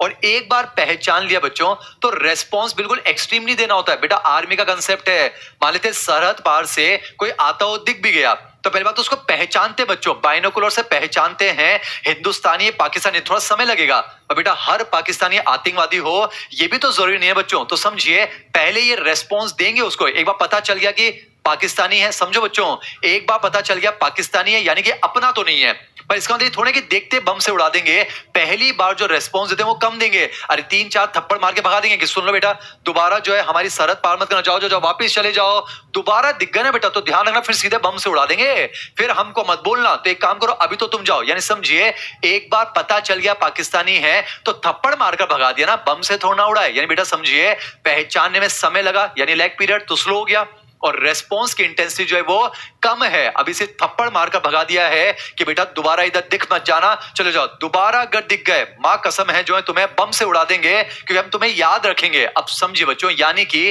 प्राइमरी इम्यून रेस्पॉन्स पहली बात तो लेस इंटेंसिटी का होगा, 2-3 थप्पड़ मार के भगा दिया पर स्लो होगा, पर कमाल की बात समझिए बच्चों प्राइमरी इम्यून रेस्पॉन्स जब खत्म होता है बन जाते हैं बच्चों कौन, टी मेमोरी और बी मेमोरी सेल। बेटा समझिए ये आर्मी के जवान हैं, पर कुछ आर्मी के जवान ऐसे होते हैं जिनको हम कहते हैं कि आप उसका चेहरा याद रखिएगा, यानी बेटा समझिए ये वो टी सेल और बी सेल हैं जो कि मेमोरी रखते हैं बच्चों, इन्होंने शक्ल याद रख ली है। अब समझिए जब दोबारा वही पैथोजन फिर से आ गया, इंपॉर्टेंट बच्चों देखिए यहां मैंने क्या लिखा है, secondary exposure of the same pathogen. बेटा इंपॉर्टेंट वर्ड है सेम, अरे बेटा अगर कोई नया पैथोजन आएगा तब तो फिर से पीआईआर होगा, पर समझिए अगर वही पैथोजन फिर से आ गया, अब देखिए समझो पहचाना तो अभी भी पड़ेगा बच्चों, अरे पहचाना तो अभी भी पड़ेगा ना, ऐसा नहीं कि आ गया और तुरंत उड़ा देंगे, बेटा आर्मी है पहचाना तो अभी भी पड़ेगा, यानी समझो समय तो अभी भी लगेगा, बेटा समय तो अभी भी लगेगा, यानी ग्राफ बिल्कुल यहीं से शुरू नहीं होगा, यानी लैग पीरियड तो अभी भी होगा, पर इस बार बेटा मेमोरी बन गई थी ना, तो पहचानने में समय पिछली बार की तुलना में थोड़ा कम लगेगा। कैसा लगेगा बेटा, कम लगेगा, यानी समझिए यहां लैग पीरियड ज्यादा है पर यहां लैग पीरियड कम, बेटा मेमोरी बन गई थी ना, तो मेमोरी सेल जो है तुरंत पहचान देंगे, यानी समझो बेटा पहचानने में समय तो लगेगा, लैग पीरियड तो होगा पर पिछली बार से कम होगा, और एक बार पहचान लिया तो मेमोरी सेल बता देंगे ना, अरे भैया ये तो वही है जो पिछली बार आया था, थप्पड़ खाकर गया था, आपने कहा था इसको कि दोबारा आओगे मां कसम बम से उड़ा देंगे, इस बार तो क्या करेंगे सीधे बम से उड़ा देंगे। तो आपने देखा बेटा ये कौन सा रिस्पॉन्स है, सर है सेकेंडरी इम्यून रिस्पॉन्स, और बेटा इस इम्यून रिस्पॉन्स की इंटेंसिटी क्या होगी, ज्यादा होगी, तो बेटा ये जो है हाई इंटेंसिटी का रिस्पॉन्स होगा, ये मोर इंटेंस होगा बच्चों, ये जो है बूस्टर रिस्पॉन्स होता है और ये फास्ट होता है। बेटा रिस्पॉन्स फास्ट क्यों आया है, ड्यू टू मेमोरी। बेटा समझिए सेकेंडरी इम्यून रिस्पॉन्स जो है बच्चों, सेकेंडरी इम्यून रिस्पॉन्स जो है वो फास्ट आएगा। अगर पूछा जाए सेकेंडरी इम्यून रिस्पॉन्स फास्ट होता है ये एक्वायर्ड इम्यूनिटी की किस प्रॉपर्टी की वजह से, तो आंसर जाएगा बच्चों मेमोरी, क्योंकि पिछली बार हमने उसको याद रख लिया था ना और कहा था दोबारा दिख गया ना बेटा तो बम से उड़ा देंगे, तो जल्दी पहचानेंगे और बम से उड़ा देंगे, यानी रेस्पॉन्स बहुत ही ज्यादा होगा। तो बेटा ये मेमोरी बेस्ड रेस्पॉन्स है, तो ये जो है बच्चों मेमोरी बेस्ड रेस्पॉन्स है, ये एनाम्निस्टिक रेस्पॉन्स है। तो उम्मीद करता हूं ये पोर्शन भी आपको समझ में आ गया है, ऐसा कुछ उम्मीद करता हूं ये पोर्शन भी आपको समझ में आ गया है मेरे प्यारे बच्चों। तो बेटा एक्वायर्ड इम्यूनिटी जो है वो आर्मी है बच्चों, क्या है वो, आर्मी है बच्चों, एक्वायर्ड इम्यूनिटी आर्मी है, और आर्मी की क्या क्या प्रॉपर्टी होती है एक एक समझा दिया बच्चों, अलग अलग टाइप के गुंडे को पहचान सकती है, डाइवर्सिटी, कौन अपना है कौन पराया है डिफरेंशिएट कर सकती है, और एक बार पहचान लिया गुंडा कौन है तो गुंडे के हिसाब से उसको रेस्पॉन्स देती है, यानी बेटा स्पेसिफिसिटी, और आर्मी है बच्चों याद रखती है, आर्मी जो है बच्चों वो याद रखती है कि प्राइमरी इम्यून रिस्पॉन्स के बाद जो है मेमोरी सेल बन जाते हैं, याद रखते हैं ताकि दोबारा जब वो आएगा कम समय में पहचानेंगे और फिर सेकेंडरी इम्यून रिस्पॉन्स दिया जाएगा। तो उम्मीद करता हूं ये चारों प्रॉपर्टी समझ में आई है, एक बार आप ऑब्जर्व कर लीजिए बच्चों।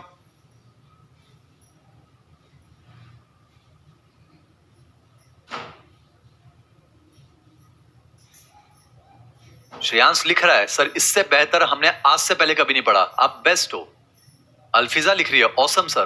विकास लिख रहा है क्रिस्टल क्लियर। अकीब अली लिख रहा है सर इससे पहले तो आज तक कभी इम्यूनिटी समझ में नहीं आया। एमजे सर तो कॉन्फिडेंस है, कहते हैं अगर आप मेरे साथ जुड़े हो ना बच्चों तो आपकी आत्मा जानती है इससे बेहतरीन आपने आज से पहले नहीं पढ़ा, ये सच्चाई है बच्चों। अजित लिख रहा है धांसू कंसेप्ट। लविश लिख रहा है समझ में आ गया। रौनक लिख रहा है पहली बार इतने अच्छे 100 में है।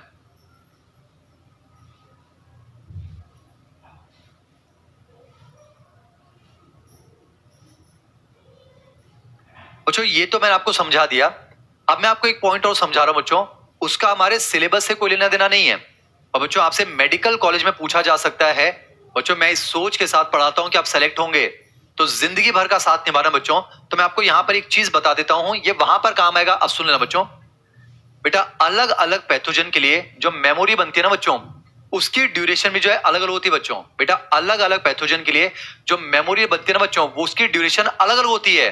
बेटा किसी पैथोजन के लिए मेमोरी कम समय के लिए बनती है, किसी के लिए मेमोरी जो है वो लंबे समय के लिए बनती है। मैं फिर कह रहा हूं हमारे टॉपिक से अब उसका कोई रिलेशन नहीं है बच्चों, पर वहां आपसे जो है पूछा जाएगा, इसलिए मैं आपको समझा देता हूं। मुस्कुराहट के साथ सुनिएगा। अब समझिए बच्चों, जैसे आपने सुना होगा बच्चों कि एक बार अगर किसी को चिकन पॉक्स हो जाता है, हम थ्योरेटिकली कहते हैं कि जिंदगी में उसको दोबारा चिकन पॉक्स नहीं होता है। बेटा हम थ्योरेटिकली कहते हैं, बाकी प्रैक्टिकली ऐसा देखा भी जाता है, कुछ केसेस में दोबारा भी हो जाता है। बच्चों नॉर्मली ऐसा देखा जाता है कि एक बार अगर आपको चिकन पॉक्स हो गया ना बच्चों, तो दोबारा जिंदगी में आपको चिकन पॉक्स नहीं होता है। क्यों? क्योंकि चिकन पॉक्स का जो वायरस है बच्चों, उसके खिलाफ जो मेमोरी है वो लंबे समय के लिए बनती है। हम थ्योरेटिकली कहते हैं लाइफ टाइम बच जाती है। जैसे मैं आपको समझाता हूं बच्चों, मान लेते हैं कि आज चिकन पॉक्स का वायरस पहली बार घुसा, ये कंसेप्ट समझिए बच्चों।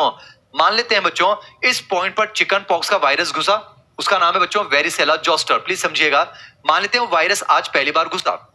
अब उसको पहचाने में थोड़ा समय लगेगा बच्चों, कंफर्म है। देखिए पहचाने में समय लगेगा एक पीरियड, और जब तक आप उसको पहचानोगे और उसके खिलाफ रेस्पॉन्स दोगे, तब तक बच्चों वो हमारे झाग निकाल देगा। जाहिर सी बात है, हमें चिकन पॉक्स हो जाएगा ना, दुनिया भर के जो है पिंपल्स हो जाते हैं, ब्लिस्टर्स हो जाते हैं, फुंसी हो जाती हैं, छाले पड़ जाते हैं। देखा होगा बच्चों चिकन पॉक्स में यही तो होता है। कंसेप्ट समझिएगा, मान लेते इस पॉइंट पर जो है शरीर में चिकन पॉक्स का वायरस घुसा, याद कीजिए बच्चों उसको पहचानने में समय लगेगा ना बच्चों, और जब तक हम उसको पहचानेंगे तब तक तो बच्चों वो जो है हमारे अंदर चिकन पॉक्स नाम की बीमारी कर चुका होगा। यानी पहली बार तो हमें बीमारी हो गई, पर समझिए बच्चों जब वो चिकन पॉक्स खत्म होगा उसके बाद में क्या बन जाएंगे, टी मेमोरी, बी मेमोरी। मैं आपको ये समझा रहा हूं बच्चों कि चिकन पॉक्स के खिलाफ जो मेमोरी सेल बनते हैं ना बच्चों, वो लंबे समय तक सरवाइव करते हैं। ऐसा कहा जाता है लाइफ टाइम। अब इसका मतलब क्या हुआ बच्चों, ऐसे मेमोरी सेल बन गए जो लाइफ टाइम है। तो मान लेते हैं 20 साल बाद अगर वो वायरस फिर से आ गया, तो याद कीजिए मेमोरी है ना बच्चों, तो तुरंत पहचान लेंगे, तुरंत पहचान लेंगे, और फिर सेकेंडरी इम्यून रिस्पॉन्स होगा, हम उसके झाग निकाल देंगे और वो हमें चिकन पॉक्स नहीं कर पाएगा। मैं आपको ये समझा रहा हूं बच्चों कि अलग अलग पैथोजन के लिए जो मेमोरी का ड्यूरेशन बनता है वो अलग अलग बनता है बच्चों। कुछ के लिए मेमोरी सेल लंबे समय के लिए होते हैं बच्चों, कुछ के लिए मेमोरी सेल जो है वो कम समय के लिए होते हैं। अब आपसे मेडिकल कॉलेज में ये पूछा जाएगा कि किसी के लिए मेमोरी लंबे समय के लिए बनती है, किसी के लिए मेमोरी कम समय के लिए बनती है, इसका कारण क्या है, ये पूछा जाएगा ना बच्चों। और विश्वास मानिए पूरे हिंदुस्तान में एमजे सर बता रहे हैं, कॉन्फिडेंस से कहते हैं, घमंड नहीं है, गुरूर है हमारा। मैं आपको रीजन समझाता हूं बच्चों, किसके लिए मेमोरी कितनी लंबी बनेगी। अब ये किस बात पर डिपेंड करता है, समझाता हूं बच्चों।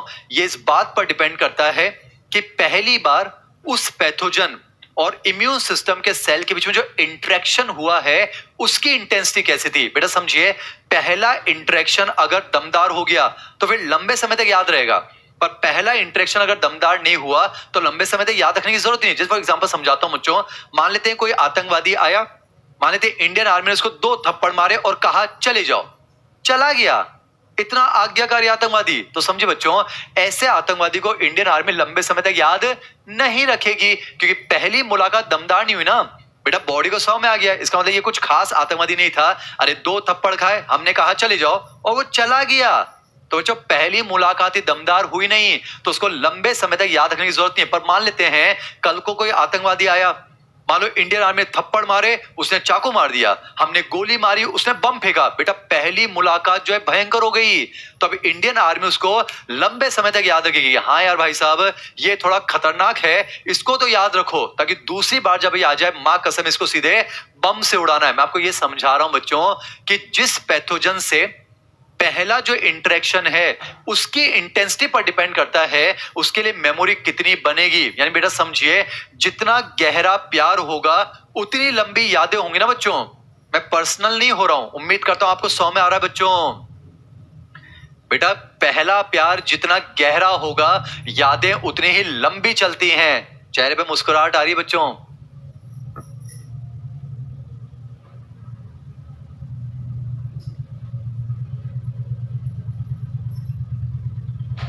प्यार जितना गहरा होता है यादें उतनी ही लंबी चलती हैं। अगर प्यार ही गहरा नहीं था, मुलाकात ही बढ़िया नहीं थी, तो लंबे समय तक याद रखने की जरूरत नहीं है ना बच्चों, ऐसा कुछ।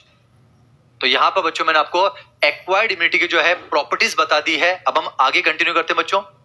याद कीजिएगा, इन्नेट इम्यूनिटी की दो प्रॉपर्टी, बैरियर होते हैं चार, एक्वायर्ड इम्यूनिटी की चार प्रॉपर्टी, और इसके टाइप होते हैं दो। अब हेडिंग है बच्चों टाइप्स ऑफ एक्वायर्ड इम्यूनिटी।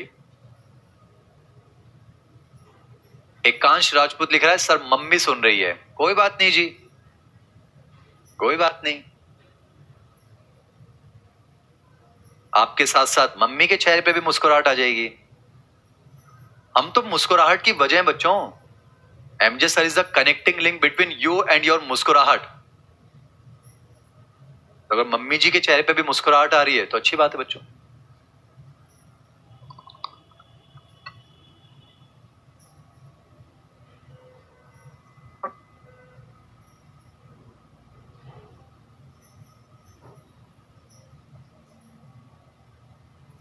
चलिए बच्चों लेक्चर को आगे कंटिन्यू करते हैं, मेरे साथ जुड़ जाएंगे बच्चों ना। सुने, इन्नेट इम्यूनिटी में दो प्रॉपर्टी और बैरियर चार, एक्वायर्ड इम्यूनिटी में चार प्रॉपर्टी और इसके टाइप होते हैं बच्चों दो। तो अब मैं शुरू करता हूं टाइप्स ऑफ एक्वायर्ड इम्यूनिटी। ध्यान सुनेगा बच्चों, ध्यान से अगर सुनेंगे तो अगली क्लास में जो है आपको बहुत मुस्कुराहट के साथ समझ में आ जाएगा। अब मेरे साथ जुड़िएगा बच्चों ना। एनसीईआरटी 100%, मॉड्यूल 100% और मेडिकल कॉलेज के कुछ एक्सप्लेनेशन भी आपके साथ रखूंगा। अब सुनिएगा बच्चों ना, सुने बेटा। एक्वायर्ड इम्यूनिटी का मतलब क्या है? आपकी आर्मी है बच्चों, ये हमारी इंडियन आर्म्ड फोर्सेज है। अब एक्वायर्ड इम्यूनिटी बच्चों दो टाइप की होती है, एक एक बार समझाऊंगा। एक होती है बच्चों सेल मीडिएटेड इम्यूनिटी, यानी कोशिका मध्यस्थ प्रतिरक्षा, सीएमआई। एक होती है बच्चों एंटीबॉडी मीडिएटेड इम्यूनिटी, प्रतिरक्षी मध्यस्थ प्रतिरक्षा, यानी कि एएमआई। बेटा जो हमारी एक्वायर्ड इम्यूनिटी है अब वो दो टाइप की है, एक सीएमआई है और एक एएमआई है। एक एक वर्ड समझाऊंगा बच्चों, प्रॉमिस सुनिएगा। सीएमआई को सेलुलर इम्यूनिटी भी कहते हैं, कोशिकीय प्रतिरक्षा, और एएमआई को बच्चों ह्यूमरल इम्यूनिटी कहते हैं, तरल प्रतिरक्षा। एक एक वर्ड समझेंगे। पहले तो एक चीज समझेगा बच्चों, मैंने यहां पर परसेंटेज भी लिखी है। मैंने क्या लिखा बच्चों? परसेंटेज। जैसे सीएमआई जो है वो 60 से 70% है, एएमआई जो है वो 10 से 20%। तो एक से समझो बच्चों, ये एक्वायर्ड इम्यूनिटी के परसेंटेज नहीं है। अगर बेटा एक्वायर्ड इम्यूनिटी के परसेंटेज होते ये 70 ले लो, वो 20 ले लो, तो जोड़कर भी बच्चों 90 हुआ ना। तो ये जो मैंने परसेंटेज लिखे हैं ये टोटल इम्यूनिटी के परसेंटेज हैं। बेटा आपकी थोड़ी बहुत लड़ने की शक्ति इन्नेट इम्यूनिटी तो है ना बच्चों, तो थोड़ी बहुत लड़ने की शक्ति इन्नेट है। बाकी जो आपकी मैक्सिमम जो लड़ने की शक्ति है बच्चों वो आपकी एक्वायर्ड इम्यूनिटी होती है, ऐसा कुछ। यानी टोटल इम्यूनिटी का 60 से 70% सीएमआई है, टोटल इम्यूनिटी का जो है 10 से 20% एएमआई है, और बाकी जो बच्चों वो हमारी जो है इन्नेट इम्यूनिटी होती है। ये इसका मतलब बच्चों ना। उम्मीद करता हूं 100 में आ रहा है, उम्मीद करता हूं 100 में आ रहा है। अब आगे कंटिन्यू करते हैं। अब सुनिएगा बच्चों, यानी कि एक्वायर्ड इम्यूनिटी दो टाइप की है, सीएमआई और एएमआई। इसको सेलुलर इम्यूनिटी कहते हैं, इसको ह्यूमरल इम्यूनिटी कहते हैं। बेटा आपकी जो टोटल लड़ने की शक्ति है ना उसमें सीएमआई सबसे ज्यादा है 60 से 70%, 10 से 20% हमारी एएमआई है, और बाकी जो बची वो हमारी इन्नेट इम्यूनिटी होती है, जिसमें हम न्यूट्रोफिल्स की, skin mucosa, macrophages, monocytes, natural killer cells, इनके बारे में हम बात करते हैं। अब सुनिएगा बच्चों, सुनिएगा। ये जो हमारी सीएमआई होती है बच्चों ये टी लिम्फोसाइट्स की वजह से होती है। जो सीएमआई होती है ये टी लिम्फोसाइट की वजह से, और एएमआई जो होती है बच्चों ये बी लिम्फोसाइट की वजह से। अगली क्लास बेहतरीन होगी बच्चों, पर उसके लिए आज की क्लास को थोड़ा ध्यान से सुनिए बच्चों, समझिएगा। बेटा एक्वायर्ड इम्यूनिटी मतलब आर्मी ना। अब आर्मी दो टाइप की है, आप समझिएगा। ये हमारी बच्चों इंडियन आर्मी है, ये हमारी इंडियन एयरफोर्स है। कोई नाराजगी ना जताए कि सर मेरे पापा जो हैं वो तो नेवी में काम करते हैं, आपने उनका नाम क्यों नहीं लिया। ऐसा नहीं है बच्चों, हमारे पास दो ही है ना। अगर एक्वायर्ड इम्यूनिटी 3 टाइप की होती तो मैं उनका जिक्र भी कर लेता, तो परेशान नहीं होना है बच्चों। मकसद है मुस्कुराहट के साथ आपको याद हो जाए। तो समझिएगा, एक्वायर्ड इम्यूनिटी का मतलब बच्चों क्या है? आर्मी है ना। तो आर्मी दो टाइप की है, ये इंडियन आर्मी है। कहानी के अंदाज में सुनिए बच्चों, ये जो है मेरे प्यारे बच्चों इंडियन आर्मी है और ये एयरफोर्स है। बेटा इंडियन आर्मी जो है वो घर में घुसकर मारेगी, यानी इंट्रा सेलुलर पैथोजन को, जबकि बेटा एयरफोर्स जो है वो आसमान से मिसाइल दागेगी, एंटीबॉडी, और वो बाहर घूम रहे हुए जो है आतंकवादी को ढूंढ ढूंढ कर मारेगी, यानी एक्स्ट्रा सेलुलर पैथोजन को। वो अगली क्लास में समझाऊंगा, धागा खोल दूंगा बच्चों, मेरे साथ जुड़ जाइए बच्चों। एक्वायर्ड इम्यूनिटी मतलब आर्मी है ना बच्चों, तो एक्वायर्ड इम्यूनिटी दो टाइप की है। सीएमआई मतलब इंडियन आर्मी है, ये घर में घुसकर मारेगी इंट्रा सेलुलर को, लिखा है मैंने, इंट्रा सेलुलर पैथोजन को मारेगी। और एएमआई जो है बच्चों ये हमारी इंडियन एयरफोर्स है, ये आसमान से मिसाइल दागेगी, एंटीबॉडी, और बाहर वाले गुंडों को मारेगी, यानी बेटा ये एक्स्ट्रा सेलुलर पैथोजन को मारेगी, ऐसा कुछ। और मिलकर काम करेंगे तभी तो जंग जीतेंगे ना बच्चों। मेरी छोटी छोटी लेकिन गहरी बातों को समझा करें, मिलकर लड़ना है बच्चों, हर जंग जीतेंगे, मिलकर लड़ना है। अंदर वालों को सीएमआई मार देगी, बाहर वालों को एएमआई मार देगी, हिंदुस्तान जंग जीतेगा बच्चों। तो समझिएगा इम्यूनिटी दो टाइप की है, एक सीएमआई है और एक एएमआई है। ये इंडियन आर्मी है, घर में घुसकर मारेगी, ये इंडियन एयरफोर्स है, बाहर वालों को मारेगी, ऐसा कुछ। अब समझिए बच्चों एक्वायर्ड इम्यूनिटी है किसकी वजह से, टी सेल और बी सेल की वजह से ना। तो समझिए ये जो है बेटा इंडियन आर्मी के जवान हैं, ये इंडियन एयरफोर्स के विमान हैं, शब्दों को ध्यान सुनिए बेटा, ये जो है इंडियन आर्मी के जवान हैं, ये इंडियन एयरफोर्स के विमान हैं। अब बेटा टी सेल भी जो है अलग अलग टाइप के होते हैं, सुनिएगा टी सेल अलग अलग टाइप के। एक होते हैं बच्चों टी हेल्पर, शॉर्ट में लिखूंगा टीएच, सहायक टी सेल है। एक होते हैं बच्चों टी किलर या टी साइटोटॉक्सिक, किलर है बच्चों, ये जो है मारक टी सेल है। एक होते हैं टी मेमोरी यानी स्मृति टी सेल, और एक होते हैं टी सप्रेसर, ऐसा कुछ। बेटा है तो सारे इंडियन आर्मी के जवान टी सेल है ना। और बेटा इंडियन आर्मी में तो अलग अलग टाइप के होते हैं ना जवान, कुछ होते हैं जो सरहद पर खड़े होते हैं, हथियार लेकर लड़ते हैं, तो वो टी किलर है। कुछ ऐसे भी होते हैं बच्चों जो हेल्प करते हैं। इंडियन आर्मी में जो है बच्चों सारे लड़ते थोड़ा है, कुछ हेल्प भी तो करते हैं, जैसे कुछ खाना बनाते हैं, कुछ डॉक्टर्स होते हैं, तो टी हेल्पर भी तो होंगे, पर हैं तो इंडियन आर्मी के जवान। कुछ ऐसे होते हैं जो जंग को याद रखते हैं ताकि दोबारा बार झाग निकाल दिया जाए, वो है टी मेमोरी। और कुछ ऐसे बेटा जो कि टी किलर को सप्रेस करते हैं कि रुक जाओ भैया, जंग खत्म हो गई है, गोली बारी बंद करो, नहीं तो फिर ऑटो इम्यून डिसऑर्डर हो जाएगा ना बच्चों। तो उम्मीद करता हूं 100 में आ रहा है, उम्मीद करता हूं प्यारे बच्चों 100 में आ रहा है। यानी कि सुनिएगा हमारी एक्वायर्ड इम्यूनिटी दो टाइप की है, सीएमआई और एएमआई बच्चों, सीएमआई और एएमआई। ये जो है इंडियन आर्मी है, ये एयरफोर्स है, ये इंडियन आर्मी के जवान हैं, और ये जवान चार टाइप के हैं। ये इंडियन एयरफोर्स के विमान है बच्चों, विमान। अब ये भी दो तरह के हो सकते हैं, बी मेमोरी हो सकते हैं और प्लाज्मा सेल हो सकते हैं। बेटा ये एयरफोर्स के विमान हैं, कुछ हेलीकॉप्टर भी तो होते हैं ना, चॉपर्स, और कुछ होते हैं फाइटर जेट्स, राफेल टाइप। ये हैं बच्चों फाइटर जेट्स जो कि क्या दागेंगे, मिसाइल दागेंगे, एंटीबॉडी, ऐसा कुछ। वापस बोल रहा हूं बच्चों, एक्वायर्ड इम्यूनिटी दो टाइप की है, सीएमआई और एएमआई।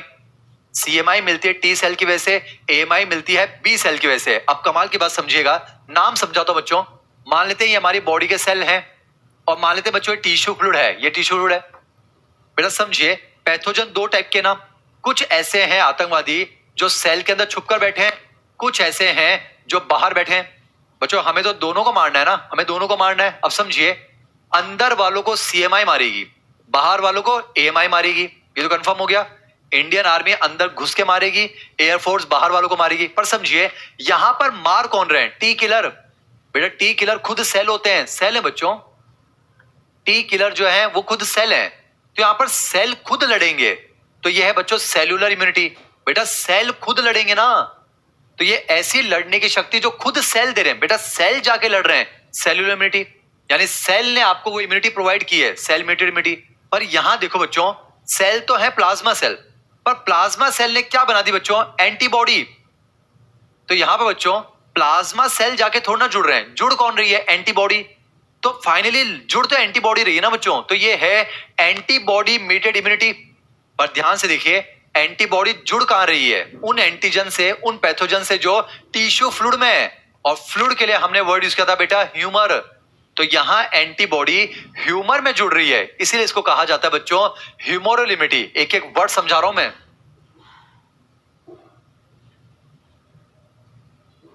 एक एक वर्ड समझ में आ रहा है बच्चों, एक एक वर्ड समझ में आ रहा है। यहाँ जो हमारी एक्वायर्ड इम्यूनिटी वो दो टाइप की, CMI और AMI। ये इंडियन आर्मी, ये एयरफोर्स, ये टी सेल की वजह से, बी सेल की वजह से। बेटा यहाँ जो टी किलर हैं वो खुद लड़ रहे हैं, सेल लड़ रहे हैं, सेलुलर इम्यूनिटी। यहाँ एंटीबॉडी लड़ रही है ना, तो एंटीबॉडी इम्यूनिटी। पर यहाँ एंटीबॉडी लड़ कहां रही है? फ्लूइड के अंदर, ह्यूमर में, इसलिए इसको कहते हैं ह्यूमरल इम्यूनिटी, ऐसा कुछ।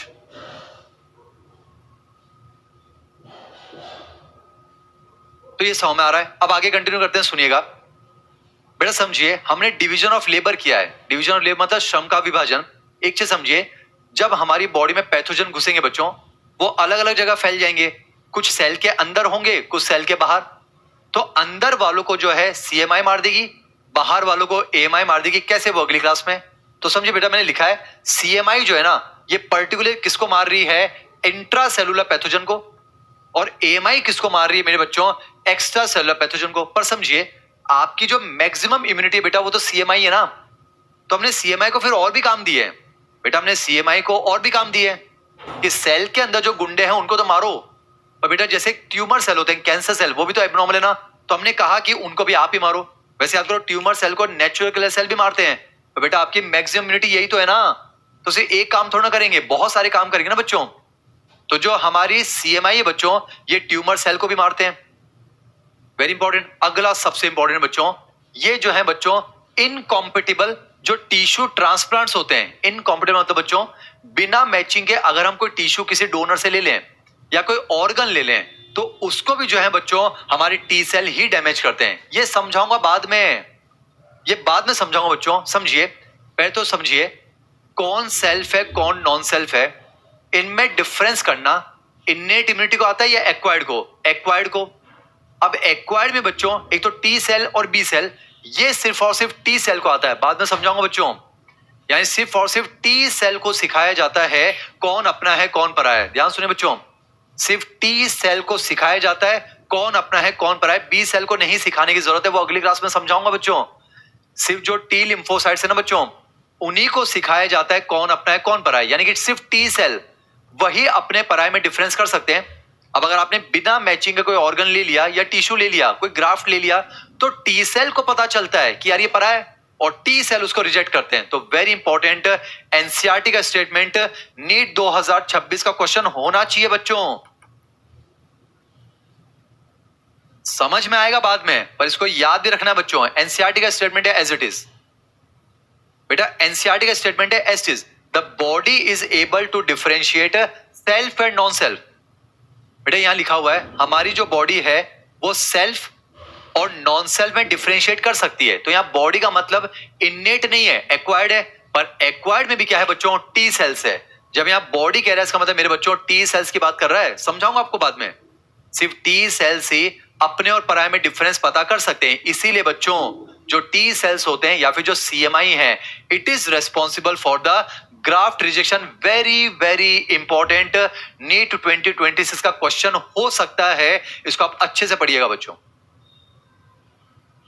यानी कुल मिला के हमारी जो एक्वायर्ड इम्यूनिटी है वो दो टाइप की है, सीएमआई और एएमआई।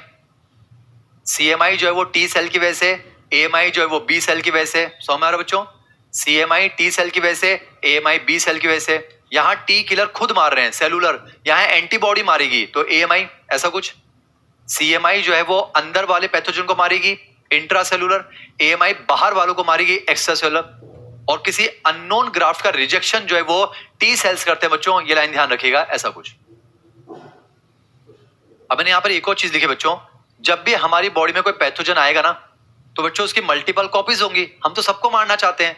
तो सीएमआई और एएमआई आमतौर पर मिलकर काम करती है। ये मेडिकल कॉलेज की बुक्स की लाइन है बच्चों कि CMI and AMI often works together to get rid of multiple copies of particular pathogen, ऐसा कुछ। बेटा दोनों मिलकर काम करेंगे ना। बेटा जब भी कोई जंग छिड़ती है तो इंडियन आर्मी ग्राउंड लेवल पर लड़ रही है, तो इंडियन एयरफोर्स जो है वो आसमान से मिसाइल दागकर, एंटीबॉडी दागकर जो है लड़ने में हेल्प कर रही है ना बच्चों। तो मिलकर लड़ेंगे तो जंग जीत जाएंगे। मैंने यहां पर एक लाइन लिखी है कि सीएमआई और एएमआई जो है वो मिलकर काम करते हैं और किसी भी पैथोजन की मैक्सिमम कॉपीज को एलिमिनेट करते हैं। अब एक चीज समझिए बच्चों, चाहे सीएमआई हो चाहे एएमआई हो, बेटा एएमआई का मतलब क्या है? एंटीबॉडी का प्रोडक्शन करना। और सीएमआई का मतलब क्या है? टी सेल्स का प्रोलिफरेशन, बेटा जैसे आतंकवादी आएंगे, जो हमारे टी सेल्स हैं, टी किलर, टी हेल्पर, इनका नंबर बढ़ा देंगे ना हम। जो सेना के जवान हैं, इनका नंबर बढ़ा देंगे ना बच्चों। तो आपके एएमआई का मतलब क्या है? Antibody production. और सीएमआई का मतलब क्या है? टी सेल्स का नंबर बढ़ना। पर ये दोनों चीजें कब होंगी? जब हमारे देश में आतंकवादी आएंगे ना बच्चों, यानी बिना पैथोजन के थोड़ा ना होगा बच्चों। तो सीएमआई और एएमआई दोनों जो हैं वो किसकी वजह से आते हैं बच्चों? एंटीजन की वजह से आते हैं। तो मैंने लिखा है both these immune responses are triggered by antigen. पहली बार अब आपके सामने शब्द आया एंटीजन, प्रतिजन। वो हमारे जो नोट्स का अगला शब्द होगा बच्चों। थोड़ा सा ऑब्जर्व कीजिए आप इसको, थोड़ा सा ऑब्जर्व कीजिए।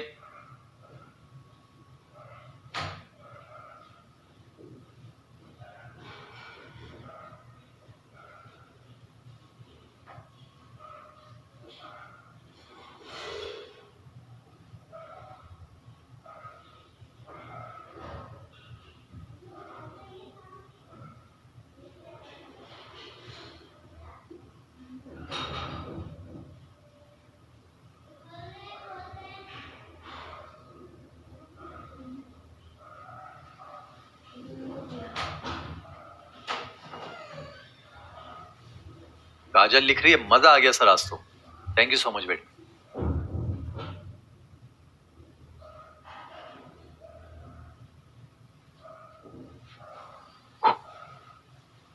लड़ने की शक्ति immunity, innate immunity, acquired immunity. Innate immunity की दो property, barrier 4, PPCC. Acquired immunity की 4 property, types 2, CMI T cell की वजह से, एएमआई बी सेल की वजह से। ठीक है बच्चों। CMI Indian army intra cellular pathogen को मारेगी, एएमआई एयरफोर्स बाहर घूमने वाले पैथोजन्स को मारेगी। अब मैंने आपके सामने एक वर्ड इंट्रोड्यूस किया बच्चों, एंटीजन। आखिर एंटीजन क्या होता है, अब उसको समझते हैं बच्चों। आज मैं आपको बच्चों पहले आतंकवादी किसे कहते हैं वो हम समझना चाह रहे हैं, फिर आर्मी के जवान के बारे में समझेंगे, फिर इनके बीच में बच्चों जो हैं जंग आप देखेंगे वो अगली क्लास में।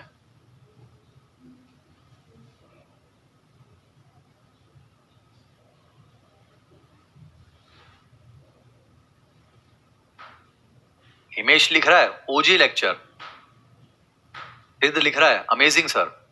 राजेश्वर लिख रहा है sir you are an expert in whole bio, love you, love you too बेटा। पढ़ने वाला बच्चा तो जानता है।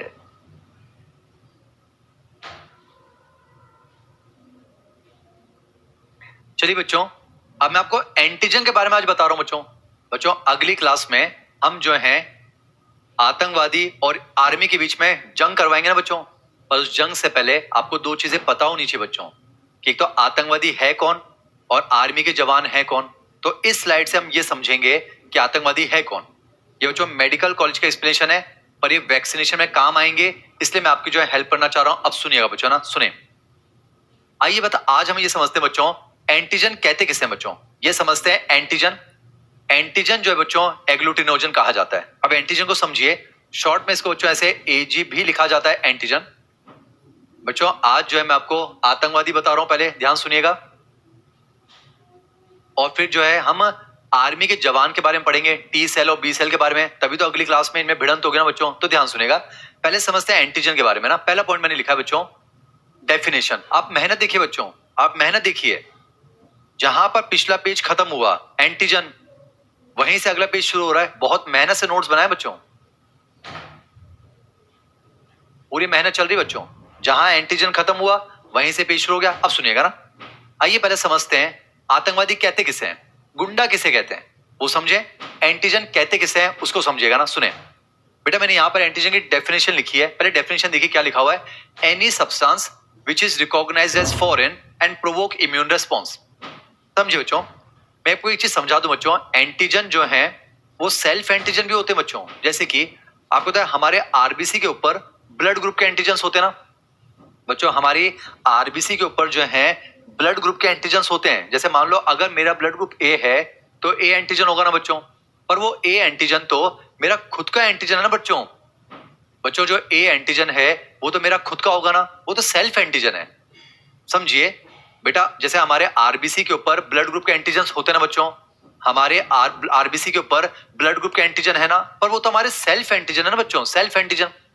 आप मुझे बताइए, क्या हम उसके खिलाफ एंटीबॉडी बनाएंगे? क्या हम उसको मारना चाहते हैं? नहीं। यानी मैं आपको ये समझा रहा हूं बच्चों, एंटीजन सेल्फ भी हो सकते हैं, पर जब मैं आपको पढ़ा रहा हूं इम्यूनिटी बच्चों, मैं तो आपको पढ़ा रहा हूं इम्यूनिटी। इम्यूनिटी का मतलब क्या है? लड़ने की शक्ति। और लड़ना अपनों से नहीं है, परायों से लड़ना है बच्चों। किससे लड़ना है? परायों से। किससे लड़ना है बच्चों? परायों से। तो इस चैप्टर में आम भाषा में जब एंटीजन वर्ड आ जाए, इसका मतलब हम सेल्फ की बात नहीं कर रहे हैं, फॉरेन की बात कर रहे हैं, ऐसा कुछ बच्चों। वापिस बोल रहा हूं बेटा, कुछ एंटीजन सेल भी होते हैं। एंटीजन मतलब गुंडा है, आतंकवादी। और समझो बच्चों, कुछ एंटीजन सेल भी तो होते हैं ना। और बेटा मैं तो आपको इम्यूनिटी पढ़ा रहा हूं, लड़ना है, लड़ने की शक्ति, और लड़ना पराये से। तो इस चैप्टर में एंटीजन जब कहा जाए तो नॉर्मली आप किसको मानोगे? जो बाहर से आ रहा है, यानी फॉरेन है। तो कोई भी ऐसा सब्सटेंस जिसको हम फॉरेन मान ले, any substance which is recognised as foreign, और जिसको देखकर कोई ना कोई इम्यून रेस्पॉन्स जनरेट हो जाए, दैट्स इट। अब बेटा यहां पर हम बात करें एक्वायर्ड इम्यून रेस्पॉन्स। समझिए, एक्वायर्ड इम्यूनिटी के दो रेस्पॉन्स हो सकते हैं ना, या तो उसको देखकर एंटीबॉडी का प्रोडक्शन हो जाए, ये एएमआई है, या उसको देखकर मेरे बच्चों टी सेल्स का प्रोलिफरेशन हो जाए, जैसे टी हेल्पर, टी किलर, इनका नंबर बढ़ने लग जाए। तो बेटा आपका जो एक्वायर्ड इम्यून रिस्पॉन्स है वो ये दो टाइप के होंगे। तो समझिए व्हाट इज एंटीजन आम भाषा में बच्चों, व्हाट इज एंटीजन? कोई भी ऐसा सब्सटेंस बॉडी का, कोई भी ऐसा सब्सटेंस बॉडी में, कोई भी सब्सटेंस ऐसा आ जाए, ध्यान सुनिए बच्चों, क्योंकि सेल्फ एंटीजन भी तो होते हैं ना, पर हमें तो लड़ना है ना बच्चों, इम्यूनिटी, तो हम परायों से लड़ेंगे। तो इस चैप्टर में आम भाषा में एंटीजन का क्या मतलब है? कोई भी ऐसा सब्सटेंस, कोई भी ऐसा सब्सटेंस बच्चों जिसको हमारी बॉडी फॉरेन मान ले, यार ये अपना नहीं है, पराया है, और उसके खिलाफ कोई ना कोई इम्यून रेस्पॉन्स जनरेट हो जाए, उसे कहा जाता है बच्चों एंटीजन। तो एंटीजन की डेफिनेशन हो गई। अगला समझाता हूं बच्चों, एंटीबॉडी की कैरेक्टरिस्टिक्स।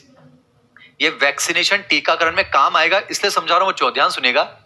अब किसी को अगर आप गुंडा कह रहे हो तो उस गुंडे में क्या प्रॉपर्टी होनी चाहिए?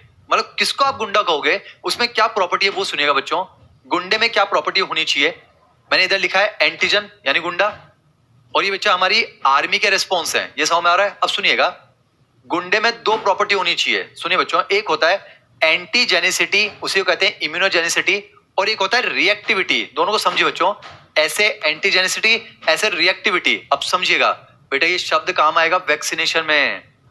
इसके बिना कैसे वैक्सीनेशन समझाऊंगा? फिर पढ़ाना नहीं होता है एमजे सर को, समझाना होता है, टॉपिक का धागा खोलना होता है, मां तक पहुंचाना होता है, ड्रीम कॉलेज तक पहुंचाना होता है, उसके लिए मेहनत चल रही है। तो सुनिएगा, आज मैं आपको एंटीजन के बारे में पढ़ा रहा हूं, समय निकालकर मैं आपको अगली क्लास में आर्मी के बारे में पढ़ाऊंगा, फिर उनके बीच में लड़ाई होगी ना बच्चों। तो सुनिए, एंटीजन कहते किसे हैं? कोई भी ऐसा सब्सटेंस जिसको हम फॉरेन मान लें और उसके खिलाफ कोई रेस्पॉन्स जनरेट कर दें, या तो उसको देखते ही मिसाइल दाग दें, एंटीबॉडी, या उसको देखकर आर्मी के जवान का नंबर बढ़ना शुरू हो जाए, इसका मतलब वो एंटीजन है। अब सुनिएगा बच्चों ना, एंटीजन की पहली प्रॉपर्टी, एंटीजन में एंटीजेनिसिटी होनी चाहिए। बेटा गुंडे में गुंडई होनी चाहिए, गुंडे में गुंडापन होना चाहिए ना, मतलब उसमें कुछ ऐसा तो होना चाहिए जिसके खिलाफ कोई रेस्पॉन्स आए। जैसे उसके पास AK-47 होनी चाहिए, उसी को देखकर तो हम इम्यून रेस्पॉन्स देंगे ना बच्चों। अरे गुंडे में गुंडई होनी चाहिए, मतलब उसमें ये एबिलिटी होनी चाहिए कि वो इम्यून रेस्पॉन्स जनरेट तो करवाए। बेटा एक नॉर्मल हिंदुस्तानी के खिलाफ ये रेस्पॉन्स जनरेट नहीं होंगे ना। बेटा एक नॉर्मल हिंदुस्तानी है, समझिए, एक नॉर्मल हिंदुस्तानी है, तो उसके खिलाफ ना तो हम एंटीबॉडी बनाएंगे, ना उसको देखकर आर्मी के जवान का नंबर बढ़ेगा, कंफर्म। अगर ये इम्यून रेस्पॉन्स आएगा तो किसके खिलाफ आएगा? आतंकवादी के खिलाफ। यानी आतंकवादी में बच्चों एक ऐसी एबिलिटी होनी चाहिए कि उसके खिलाफ कोई ना कोई इम्यून रेस्पॉन्स जनरेट होना बच्चों, immunogenicity, the ability to generate immune response. तो समझिए बच्चों, एंटीजन में एंटीजेनिसिटी होनी चाहिए, गुंडे में गुंडई होनी चाहिए। क्या होना चाहिए बच्चों? गुंडे में जो है गुंडई होनी चाहिए, उसके खिलाफ कोई ना कोई इम्यून रेस्पॉन्स जनरेट होना चाहिए। पर दूसरा, अगर मान लो उसके खिलाफ इम्यून रेस्पॉन्स जनरेट हुआ, तो वो जो इम्यून रेस्पॉन्स जनरेट हुआ है वो उसके साथ रिएक्ट भी होना चाहिए। बेटा एंटीजन के खिलाफ अगर एंटीबॉडी बनी तो फिर वो एंटीबॉडी उससे जुड़नी भी चाहिए, तब कहेंगे कि वो कंप्लीट एंटीजन है। समझिए बच्चों, जैसे समझिए एंटीजन कोई सा भी, उसमें एंटीजेनिसिटी तो होती है बच्चों, पर कुछ एंटीजन ऐसे होते हैं जिनमें रिएक्टिविटी नहीं होती, तो उन्हें कहा जाता है बच्चों इनकम्प्लीट एंटीजन। ये मेडिकल कॉलेज की बात है बच्चों। एंटीजन में एंटीजेनिसिटी तो होगी, गुंडे में गुंडापन तो होना ही चाहिए, पर कुछ में ऐसा होता है एंटीजेनिसिटी है, रिएक्टिविटी नहीं है, तो इन्हें कहते हैं बच्चों इनकम्प्लीट एंटीजन। इन्हें कहते हैं इनकम्प्लीट एंटीजन। कंप्लीट एंटीजन क्या होता है? एंटीजेनिसिटी हो, रिएक्टिविटी हो, उसे कहते हैं कंप्लीट एंटीजन। चलिए मैं आपको एक एग्जांपल से समझाता हूं, एक एग्जांपल समझाता हूं, समझिए। जैसे मान लेते हैं कुछ कॉलेज के बच्चे सुबह 3 बजे सड़क पर लाउड म्यूजिक चलाकर बर्थडे पार्टी सेलिब्रेट कर रहे हैं, तो इनकी इस हरकत को देखकर पुलिस वाले जागेंगे तो सही, जाहिर सी बात है, मतलब इनके अंदर गुंडापन तो है। बेटा इन्होंने कुछ ऐसा किया है, समझिए, इन्होंने कुछ ऐसा किया जिसकी वजह से पुलिस वाले जाग गए ना, इसका मतलब इनमें गुंडापन तो है, गुंडई तो है, तो पुलिस वाले तो जाग गए, मतलब इनमें एंटीजेनिसिटी है। और जब पुलिस वाले इनसे लड़ने आए, इन्होंने हाथ जोड़ लिए, सॉरी अंकल, हम तो कॉलेज के बच्चे हैं ना अंकल, देखो ना हम तो हिंदुस्तानी है, भोले वाले बच्चे हैं, प्लीज हमको डंडा मत मारिए। अब क्या ही गुंडा बनेगा तू? आप समझिए बच्चों, ये जो है उससे रिएक्ट नहीं कर रहे ना, इसका मतलब ये कंप्लीट गुंडे नहीं है। कंप्लीट गुंडा तो वो है जो ऐसा कुछ करे कि आर्मी जागे, और जब आर्मी लड़े तो उससे फिर लड़े भी सही, रिएक्ट भी करे। उम्मीद करता हूं ये समझ में आ रहा है बच्चों ना, आपको समझ में आ रहा है? तो समझिएगा, एंटीजन मतलब कोई भी ऐसा सब्सटेंस जिसको हम पराया मान लें और उसके खिलाफ कोई ना कोई इम्यून रिस्पॉन्स दे दें, वो एंटीजन है। एंटीजन में क्या प्रॉपर्टी होनी चाहिए बता दिया, एंटीजन में कुछ ऐसा होना चाहिए जिसके खिलाफ रेस्पॉन्स बने, एंटीजेनिसिटी, और वो जो रेस्पॉन्स आए वो उसे रिएक्ट भी होना चाहिए, तब कहते हैं उसे कंप्लीट एंटीजन। ये समझ में आ गया ना? अब आगे बढ़ते हैं बच्चों, पानी पी लेते हैं ना।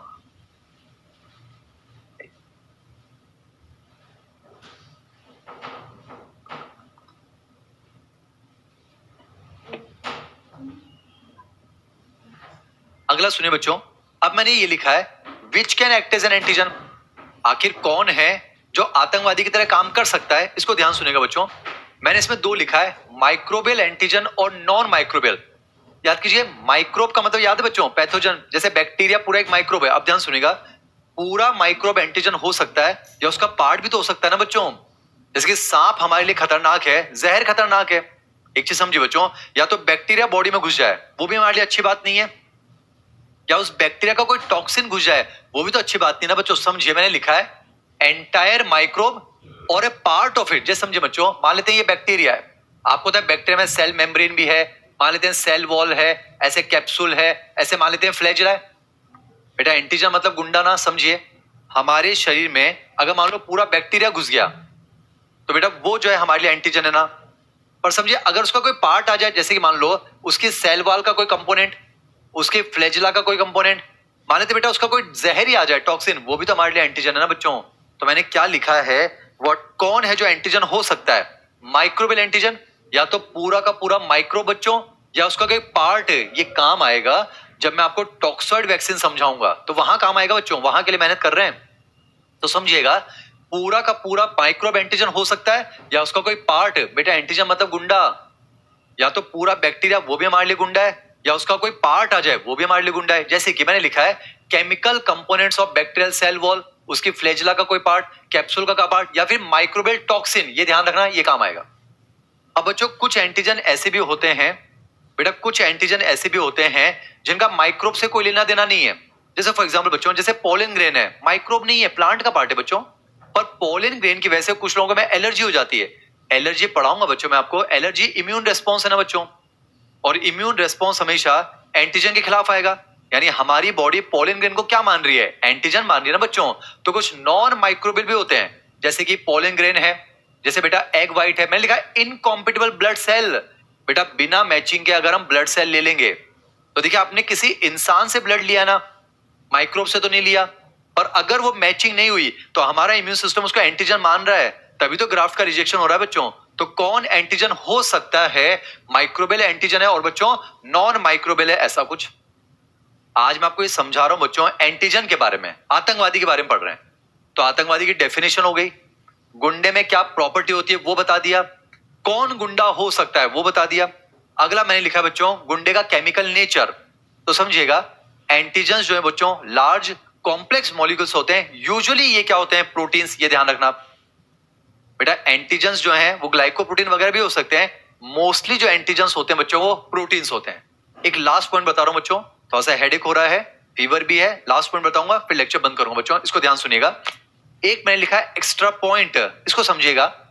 मैंने यहां पर एक वर्ड लिखा है बच्चों, एंटीजेनिक डिटर्मिनेंट। या उसी को एपिटोप कहते हैं। इसको समझिएगा बेटा, एंटीजन में एपिटोप है, जब एंटीबॉडी पढ़ाऊंगा तो वहां पर पैराटोप आएगा। इसको ध्यान से सुनिएगा, समझिए बच्चों। जैसे मान लेते बच्चों ये एंटीजन है, ठीक है बच्चों, ये तो लार्ज मॉलिक्यूल है, उस पर देखो मैंने अलग अलग शेप के ऐसे कुछ स्ट्रक्चर बनाए, यानी ये क्या है, एक लार्ज एंटीजन के छोटे छोटे पार्ट। और बेटा लार्ज एंटीजन के वो पार्ट जो डिटरमाइन करेंगे कि वो एंटीजन है, उन्हें कहेंगे ना एंटीजेनिक डिटर्मिनेंट। समझिए बच्चों। और एक बड़े एंटीजन के वो पार्ट जो सुनिश्चित करेंगे वो एंटीजन है, मतलब किसी एंटीजन के पास ऐसा कुछ होता होगा ना जिसको देखकर डिटरमाइंड होता है कि वो एंटीजन है। जैसे फॉर एग्जांपल एक नॉर्मल सा इंसान है, उसके पास आपने AK-47 देख ली, तो उस AK-47 ने डिटरमाइन किया ना कि वो आतंकवादी हो सकता है। समझिए बच्चों, जैसे कि मैंने ये यूनिफॉर्म पहन रखी है, तो मेरी ये यूनिफॉर्म डिटरमाइन कर रही है कि मैं आपका टीचर हूं। समझ में आ रहा है बच्चों? मैंने ये यूनिफॉर्म पहन रखी है, यही तो डिटरमाइन कर रही है कि मैं आपका टीचर हूं। तो समझिए व्हाट इज एंटीजेनिक डिटर्मिनेंट, एक बड़े एंटीजन के वो छोटे छोटे पार्ट जो डिटरमाइन करते हैं कि वो एंटीजन है। और इसी को जो है बच्चों हमारा इम्यून सिस्टम पहचानता है और उसके खिलाफ फिर कोई रिस्पॉन्स जनरेट करता है। तो आज मैंने आपको जो है एंटीजन के बारे में जो है बातें बताई हैं। आज क्या क्या पढ़ा बच्चों, एक बार आप जल्दी से ऑब्जर्व कर लीजिए।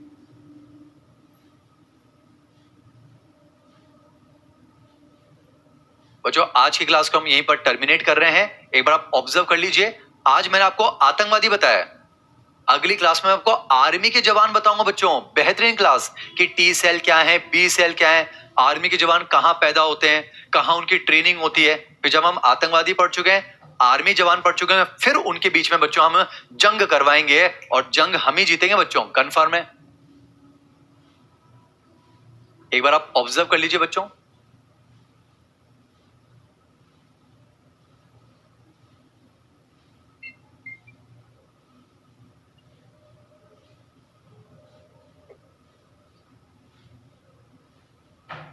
एक बच्चे ने बहुत बढ़िया लिखा है, जैसे स्टेथोस्कोप इन डॉक्टर। सही बात है, गले में स्टेथोस्कोप है तो वह स्टेथोस्कोप डिटरमाइन कर रहा है कि वो डॉक्टर है, तो वो डॉक्टर डिटर्मिनेंट है, ऐसा कुछ।